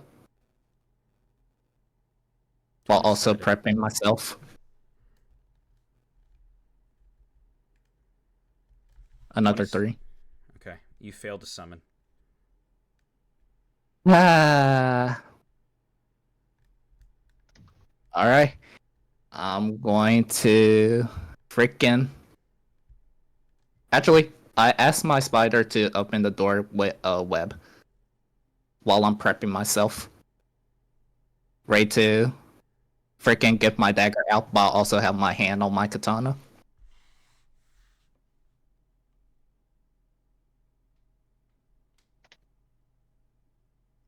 The spider opens the door with a web, and the moment it does, several guards come running in. Freeze! Don't move! Salis, What? you're under arrest for murder of King Willow! Yeah, I damn murdered the king. We sensed energy attached to you leaving his room last night. Uh-huh. So, do you got proof I murder him, or...? You see someone walk from beyond the doorframe. A girl with a beautiful face, long silver hair, and silver eyes. Seems you've murdered a few people, maybe even a friend of mine. How about you remove your hand from that katana now? I unhand my katana. Yeah, I damn murdered the king. You see the guards come up to you and immediately start to attempt to cuff you. I am not about to let them do that to me. There is about, I'd say, like 8 or 9 guards with Tiana there. Can I see the freaking Actually, you said there's no window in my room, right? Yeah. No window. How big is the room? The room's big. Everything's big, remember? Well, I guess I'm dodging the guards, and if I see a window, I am jumping through the window. Sure. You attempt to dodge the guards. Roll a 20-sided. Alright. I rolled a 13. You dip, duck, dodge guards, you leap up, and as soon as you do, you see yourself freeze in place, and you see a vision of you being hung, and then you see a vision of you being pinned to a cross, and then you see a vision of all of your limbs being torn off of you, and then all of a sudden, you open your eyes, and you see yourself pinned down with silver hair next to you, just on each side. She's on top of you. How about you don't move? You're wanted for murder, and you running just incriminates you further. There's a camera in my room. Well, we'll check that later, now won't we? How about you come quietly if you didn't do anything? Isn't it innocent until proven guilty? We gotta make sure you don't run off. You'll be given a You fair can wear- trial. You can literally just watch me in this room. You're the only one that was able to capture me. Fine, we'll do that, but you're not going anywhere. You're playing by Okay. these rules. Additionally, Where's... I have reason to believe you killed a member of Detox. And you see her bend your arm backwards. And if I find out you did, all of those visions will come true. You just hear your arm crack more as she pulls it back. This woman is something else. Say, since you're wanting to arrest me and everything, where is Prince Gristle at? You'll get to talk to him soon. Cuff him. These cuffs can restrain all sorts of energies. You're gonna be feeling very wilted shortly. Would you like to do anything to try to resist further, Salis? Well, let's see. How close to... She pinned me to the ground. Am I close to any walls? She has you pressed against the bed right now. I would say no. Press against the bed right now. Let's see. Have the guards left yet? No! No, what? No! What do you mean they're arresting you? No! And the guards left? No! They're not leaving until you're cuffed and restrained! Let's see. Where is freaking my spider in all this? As of right now, its energy Yes. is like back in you, so it's part of your spirit right now, like part of your aura. I see. Roll the 20-sided. Alright. 19. Yeah. Not gonna believe me, I rolled a 20. you get pressed, you get cuffed. You feel all of your energy being drained from you. You get walked down a hallway. Hey, I thought you were going to watch me in this room. You see her. You said you were going to watch me in the room. Yeah, I lied. Looking forward to the trial, scumbag. And you see her throw you into a prison cell. I see, You see her lock the door. And we are going to end the session there. King Willow is not going to like this. Everybody But he's dead. will be leveling up. Willow's dead. I actually did want to ask something really quick. We said the Yeah. next time that I fell asleep that I would get a vision. I was wondering if we could do that real quick. Yeah, you did not get that vision. I did roll for it. You did not. I'm sorry. Damn it. But you'll get a That's chance fine. at it every time you fall asleep, so. Okay. Okay. Sappy, Yeah. when I catch you. Chat, how are we feeling? What did we think of episode When I catch 3? you, Sappy. What did I do? I was thinking about the whole leaving the city thing, and then Kalis mentioned going to the fucking castle, and I was like, well, Kalis thinks it's fine. I said, hey, I just gave out the idea. I did say if we're going to leave, we should get supplies on the way out if we pass any. That I did say that. That's fair. Look, I'm just saying, would you rather get arrested or get stabbed to death in a back alley by Tiana? Fair.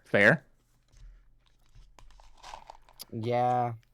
I need to know if it was a good session, because there were people saying Oh yeah. in the prologue, they said this doesn't feel like D&D because, like, you know, you guys aren't making a lot of actions, which I said in the prologue that might happen. But now that we're in it, you guys have, like, way more freedom over everything, which I'm happy about. Okay, chat, I just gotta say, everyone is saying all this all happened because of cotton candy. Literally, like, I never summoned my snake. My snake has always just been around my neck. So the whole, like, you keep summoning this ability and, like, you're showing your like, it's any outside perspective, it would literally just be like, oh yeah, this guy's got a snake, and all I wanted was some fucking cotton candy. All I wanted was to buy some cotton candy for Pip, and we had to deal with this fucking scam artist. Yeah, but and just because you Kotal's have a character, big he crashed weapon out. doesn't mean you should show it off. You found out what it was, and you're just walking around with it out in the open. This entire episode can pretty much be summed up with a picture of cotton candy. From now on, anytime we ever see cotton candy, we're all just gonna look down at the ground, or our fucking pupils are gonna dilate, and we're just gonna have a fucking trip. Everyone will be leveling up, Okay. though. You making me celebrate in character, I was not a fan of that. That was outside of character, and you know it. I don't think I hosted any differently than I would normally host a session. Do you think I did, Nako? No, this is fine. Yeah, I'm not saying that you're not playing the way that you we are in roleplay. We refer to each other by the names of the characters, and anything that is said is kind of like picked up on. If you're showcasing that energy, that would also be in game. When you said no, that's not true, I rolled for it. We rolled for what Kotal would do in that instance, and Kotal was feeling very stressed out from the week. In the same way, and you could say like, oh, that's against my will. Within the same right, if someone gets charisma checked and, you know, it goes in the direction that it needs to, against their will, they might do something. If Kotal was building up stress, which you conveyed, you said, last session was shit, I've been through X, Y, Z, I'm finally doing it, I'm finally taking it out on somebody. That's Kotal. That's also Kotal. He went through that same shit, so I think it makes complete sense Nah, it makes sense. I was just said, like, you said Kotal pops off and snaps out and says things randomly. I think this 100 makes sense within character, and we did a roll for it. We did. I was going to be a 15 or higher, rolled a 17, and he celebrated. You had a 3/4 chance of it not happening. That was just how it was. You don't have to say he wasn't out there like fucking pissing on the guy, like, but he was kind of like doing a personal victory, like, yeah, fuck that, fuck yeah, dude, you fuck with us, you die, which I don't think is out of Kotal's character at all. That's just me personally. Maybe you should. But we leveled up though. No. See, I'm not mad about that. I have high energy right now. No, I wasn't. Maybe you could celebrate again on the next person you kill. If I had a webcam right now, you'd be seeing I've got a massive ass grin. I was just being like, "You bastard, Vodka. That was not in character." But I'm not genuinely pissed off. It's fine. Yeah, I'm just explaining myself as the DM. Yeah. That said, we'll do the health rolls off stream. But yeah, chat, let us know what you thought of the session. Rate it out of 10. This has been episode 3, and we can feel free to communicate and talk and chat. I'm looking forward to the fan art, the fan theories, all that stuff. I really am. Oh God, we're cooked. Yeah. Well, I will say, I don't think we're as cooked as we were thinking that Crimson was going to absolutely wipe the fucking floor with us, but we're still not in a great spot. This feels very D&D to me. Well, I'm glad you think that. I'd say so too, but I also don't know D&D. I just mostly love the storytelling aspect of D&D. Yeah, we definitely went for a very psychological, story-heavy thing, but I still think the fights are fun. Like, there's been fighting each session, you know, so...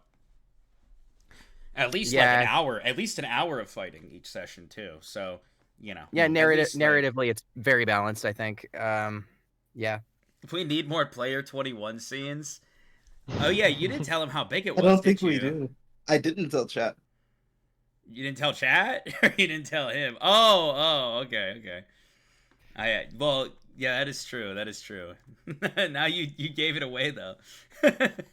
If they watch back to that scene, they'll know what you just meant. Oh. Wow. Okay. What's the series name? Can we know now? Yeah, the series name is the Spirit World Campaign, which is what I had called it when I was getting it set up. And I couldn't tell you guys that. Yeah, I mean, it's simple. It was just when I was taking my notes and putting it all together. That's what it was. Yeah. The fact that I allowed myself to feel relief once we got to Trinket Kingdom was the biggest blunder of the entire session. Hey, I mean, things could have been fine if you didn't fucking crash out over some cotton candy.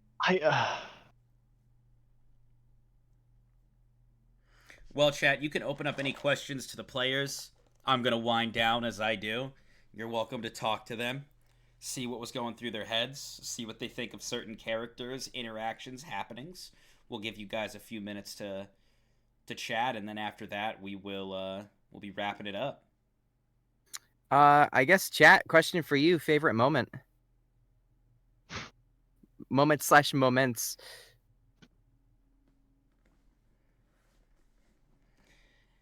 Will it change the campaign name on YouTube? I don't know. I'll think about that. I do want to start getting some clever titles now that we're, like, rolling into it, you know? One more time? How do I feel about getting arrested? Bro, one of the charges is me murdering a man I didn't even murder. A man that wasn't both of the charges are actually you murdering a man you didn't murder.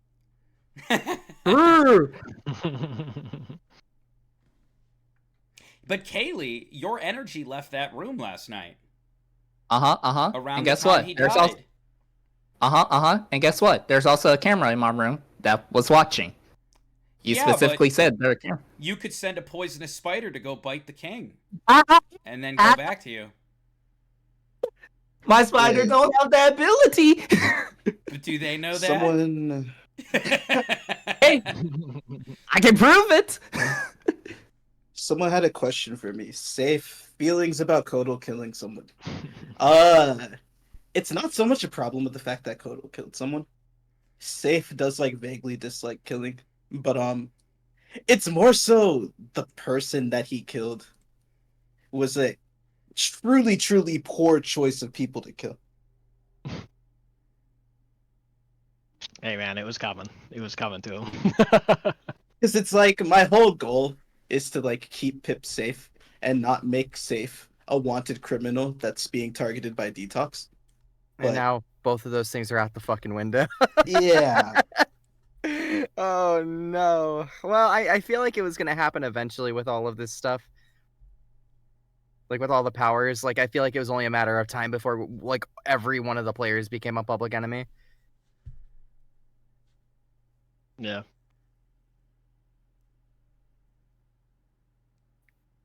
Feelings about the Pip and Cotton Candy situation? I don't know. I feel for Pip though. Bro's gone through a lot. What did you? I want to ask if I'm allowed to ask a question. We had the Salas backstory, and then we had the Pip backstory, and there's still a lot of like I feel like Salas's backstory is very filled out. We have a very good understanding of what's going on.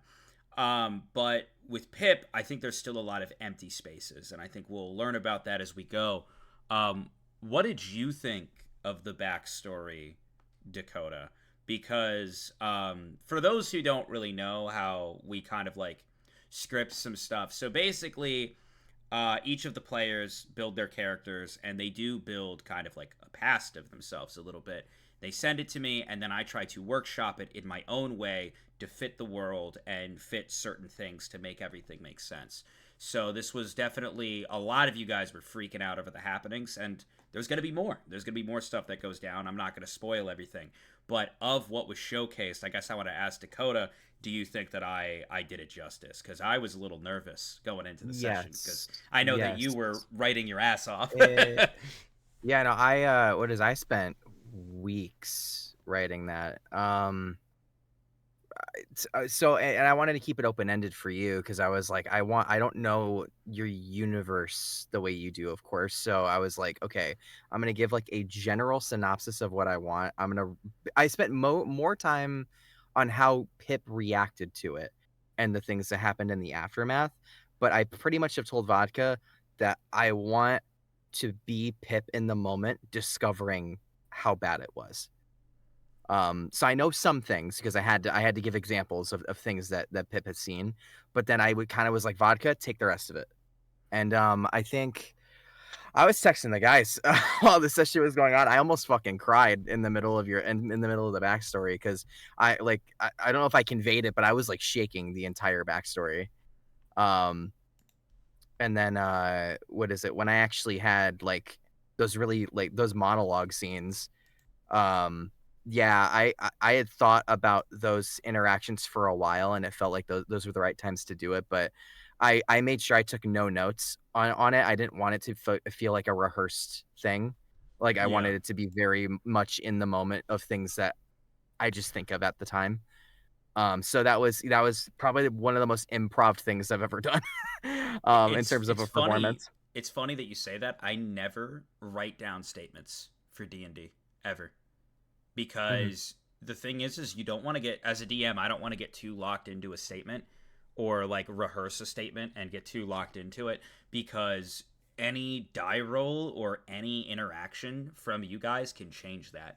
So I think it's better to write the character and understand the character. And the more you understand the character you're playing into, the easier it'll be to be like, oh, this is how Rita will react to this. This is how Tiana will react to this. And the more you embody and immerse yourself into that character, the easier it is to do that improv. And I'm glad that you were receptive to it and enjoyed it, because you gave me a really powerful script, a very interesting script, and I didn't want to do a disservice to it. So I'm glad that it was. I'm glad I was able to embellish it for you. You hit every note perfectly. So. what is it? I had texted Vodka before this session because we were fully convinced that this entire session was going to be us escaping Crimson. Yeah. That crash out scene that I only told Sappy, but my plan was, so we had been trying to come up with plans of how to get away from Crimson, and I told Sappy, I'm like, I got a plan. I don't want to do it, but I'm going to tell you what it is just so someone here knows what it is. And I think the other two are going to try and stop me if I have to do it. And pretty much it guaranteed everyone got out except for me. And I had like a 20% chance of just getting fucking killed.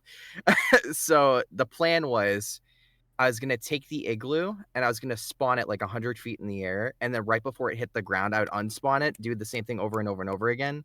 Kind of like a lighthouse or a waypoint to say, hey, Crimson, I'm over here, pretty much. And then the plan was to basically just have like a conversation with Crimson and be like, hey, you took the time to teach me your philosophy. I'd love to just have an honest conversation with you before you're going to do whatever you're going to do. And so the plan with that was, Vodka, I told you I was going to request something if it got to that point. Yeah. The request I was going to make was I was going to be 100% honest. If there was any form of deceptiveness that you felt through the entire conversation, you count it as a nat 1 and you just have her kill me straight up. And then there are no other, and the alternative to that was me basically me trying to ask. That would have put your acting to the test. 100%. It was the plan was I was going to ask you if we could nullify all rolls, and then if I came off dishonest in any capacity, you could just straight up kill me off. That would have been crazy. That would have been a wild idea. That was the original plan, and then you knocked me unconscious, and I was like, "Oh, okay, never mind." Well, so some people are confused. I do want to answer a question that I saw earlier from Lawless. They said, "Question for you: how does it feel during the clown fight when they kept getting higher rolls?" As DMs, like as a DM, this happens all the time. Any DM will relate. You could come up with a very cool fight and run it through your head time and time again, where it just seems so sick. And then just like out the window, ha ha ha. Because not only were their rolls good, mine were like terrible. And I'm kind of used to it at this point. When throwaways happen, that's what I call them, throwaways. At the end of the day, I still think the fight is going to make an impact to the story. And I do still think Royce was a pretty cool character. I had some other abilities in store with him. Some more like, black magic, evil clown style that I would have liked to use. But it's all good. It's all good, and I'll recycle those powers for future sessions on other characters. And but yeah, a little explanation for people who don't know much about D&D. A lot of people come into this and, I feel like they watch this and they think we have like everything scripted, voice acted, from some comments I see, and it could not be more in the opposite direction. Basically, everybody has their own character, and all of us don't have any clue as to what the actions are going to be of those characters.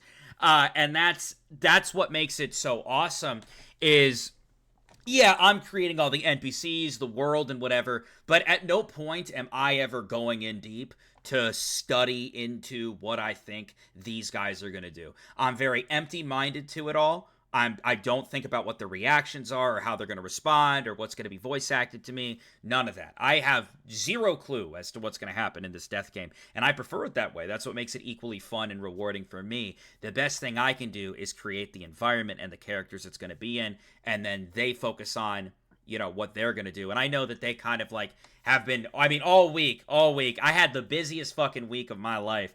And I had these guys hit me up like, hey, Crimson XYZ. And I'm like, I can't tell you that. I don't know. I haven't even done the campaign rolls yet. But I got to say, wonderful, role playing all around from everybody. Because nobody comes up here. I don't know how much you guys convey what you're going to do to each other or what you're going to do in front of each other. But, it's definitely that improv. It's a lot of improv. It's a lot of reactive stuff. And, I think that this session surprised all of us. I think that the sessions are actually getting better as they go, too, which is pretty cool. So that's fun in terms of, like, quality and dynamic. Yeah, did you expect the cotton candies? Yeah, no, I did not. I did not. Neither did I. Cotton candy has destroyed our entire. I didn't think that literally the fate of everything would hinge on one single interaction with a cotton candy salesman, but here we are. Yeah, I'm a huge fan of D&D memes, and I am a big fan of the domino effect of seeing where one thing goes to another thing. And I know at the base, like, we joke about, oh, cotton candy did all this, but it's really not that when you think about it, because it's so much deeper than that. I feel like you can almost correlate it to things you go through as a human. You could just be having the worst fucking week of your life, one bad thing after another bad thing after another bad thing, and you're just piling up, and then you finally reach that breaking point where you do something as simple as stub your toe or drop your fucking lunch on the ground, and you just snap. And I feel like that's a good, like, relation as to, like, what Kotal was going through in that instance. I don't justify all of Kotal's actions, but I feel like the joke is like, cotton candy did this. And I think it just goes to show that, like, you know, when we're at that tipping point and we've been through so much, all it takes is the slightest nudge. And someone trying to pull a scam on some bullshit when you just want a delicious treat and to enjoy your fun night, it happens. It's human. It makes sense to me. And I think that everyone playing into their characters has done a really fucking good job, with Pip actually showing a shift in personality over the course of the sessions going on, the freak out from Kotal. And I feel like, and this was one thing I asked of them going in, because I feel like one of my least favorite things with D&D, I'll host to anybody, but it's nice when people are immersed in the story enough and in the campaign enough where, like, these actions, like, they will actually let it shift and change their personality as they go. I feel like a lot of D&D players, like, week to week, they're bringing the exact same idea that they have on their paper, because a lot of people have, like, a predetermined idea. They bring that idea and they bring that same personality week to week, and you can still have fun interactions with that, but being able to see the characters break, shift, mold in certain directions makes this just the chef's kiss so much better, because I don't know what's going to happen. I really don't. And yeah, I hope that's been fun for you guys to watch as well, because kudos to everybody. Everyone involved's doing a good job. There's been a lot of emotions. Yo, that crash out on Crimson, like, I pulled some legitimate anger out in real life to feel that. Dude. Like, that was so good. I was genuinely pissed off. Like, fucking Crimson, do you not understand? Why are you so short-sighted? I fucking hate you. I need to tell you off right now, and I don't care if I'm gonna die. I was just so livid. But you know what's crazy? Is that the Crimson stocks will still be higher than the Kotal stocks. Yeah, I know. The Crimson stocks will always be the highest. The Crimson fans, the Church of Crimson, they will come out and they will defend Crimson to death. Fucking, like, everything is fine, and then just, like, unsolicited, alright, gotta kill you all, Crimson stocks are still way high. Meanwhile, I'm out here fighting for my life, and I kill somebody in self-defense, and then just Kotal stocks are down. Thanks all for saving me, I don't think by the Kotal way. stocks are ever gonna go down. No, dude, they are so fucking down. I feel like Kotal stocks are so down. I think my biggest complaint with this session is there was absolutely zero Bella screen time. True sadness. That's true. That is true. We didn't talk about the spirits much until, like, we got to Trinket City, actually. Well, except for, obviously for Kalis's, but I think everyone else's spirit we didn't really talk about much. So you say Kalis, it's Salus. Salus? Okay, am I having a fucking Mandela effect? I've told you this like 3 different times.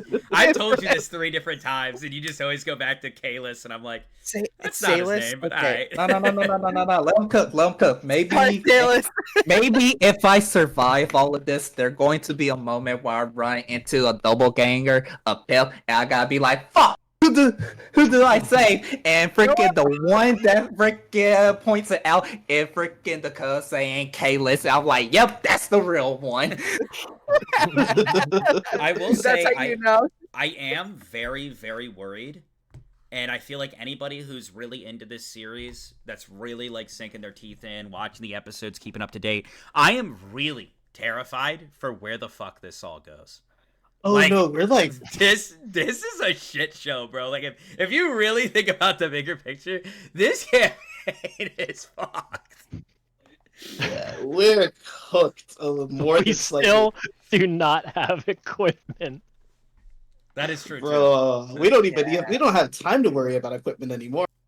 We gotta go to a new city as soon as we get the fuck out of this. Yo, you guys thinking about going to the City of Rain? So I did want to ask you guys a question. I don't want to get too blindsided by the comments or the feedback, but do you guys feel that you're getting like enough actions and enough like control over your characters to like role play and make actions? Because a lot of people feel like it's more like I have the tunnel too narrow to you guys, but I feel like you guys have a lot of like creative freedom in stuff. I feel like you've done pretty good at like all of us having our own times to shine, as well as like having like a full the full party. Yeah, and I think like we talked about the dynamic before, like those team dynamics in like every D&D party, it takes a second, but like I think we're definitely like molding into the team that we're supposed to be.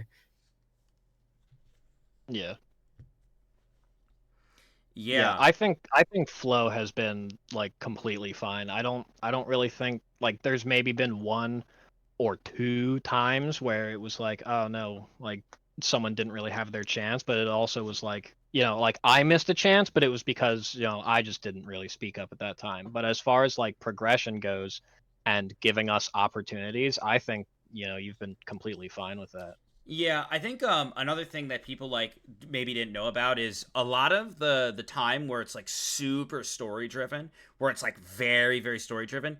That is part of like the script that were created by these guys. So that script is created by them and then embellished by me. So it's not just me taking my players and being like, tunnel vision, you're on this path. This was like what was like predetermined and like, given to me to use as their path. So I think that some of those backstories as they come up, I feel like they're super necessary. I feel like the people who are sinking their teeth in love them. And yeah, I'm interested to see where the stocks are at after this session, after we wrap it up. But yeah, this is great. Yeah, if we don't have anything else, I think I'm ready to end the session here. And I'll be live throughout the week with more 100 Line. And alongside that, you guys get to look forward to episode 4 on Saturday. Should be a good one. We left off on a pretty big cliffhanger. We'll have to see what happens. Salus fans, you might be no more coming next week. Nah, I already got 5 plans, Vodka. I just gotta cook up some more plans. Here we go. It does. Yeah. Was it really good? I just want to say it is going to be like really, really bad if Kodal isn't the first to die. Like I've just been nothing but a crash out this whole time, and if Kodal doesn't die first, it's gonna be like, how did that shit happen? Hey, look, I just hope Kodal learns and grows from this fucking mess. Yeah. Yeah. Well, what is it? I don't know. I feel like the more we like level up too, like I feel like we're gonna again find more of our team dynamic, and we're all gonna come together a lot easier. Yeah. Like genuinely at the end there, I'm sorry, I know I'm kind of dragging it out again. Yeah. At the end there, like when I was just silent for most of that time, I just genuinely couldn't think of a response to say in that moment. Like either me or Kodal. Like it was just, I got nothing. Like I did what I did, and now when it's like, why did you do what you did? It's like, I really don't have an answer for you. Like, like I think like Kodal in that moment was just fucking like silent, like just I don't know, man. I fucked up, but I really don't know what to say. I am very much looking forward to all the discussions. It was a very emotional session. We are wrapping it up here, guys. Thank you so much for hanging out. Ending at the 4.5 hour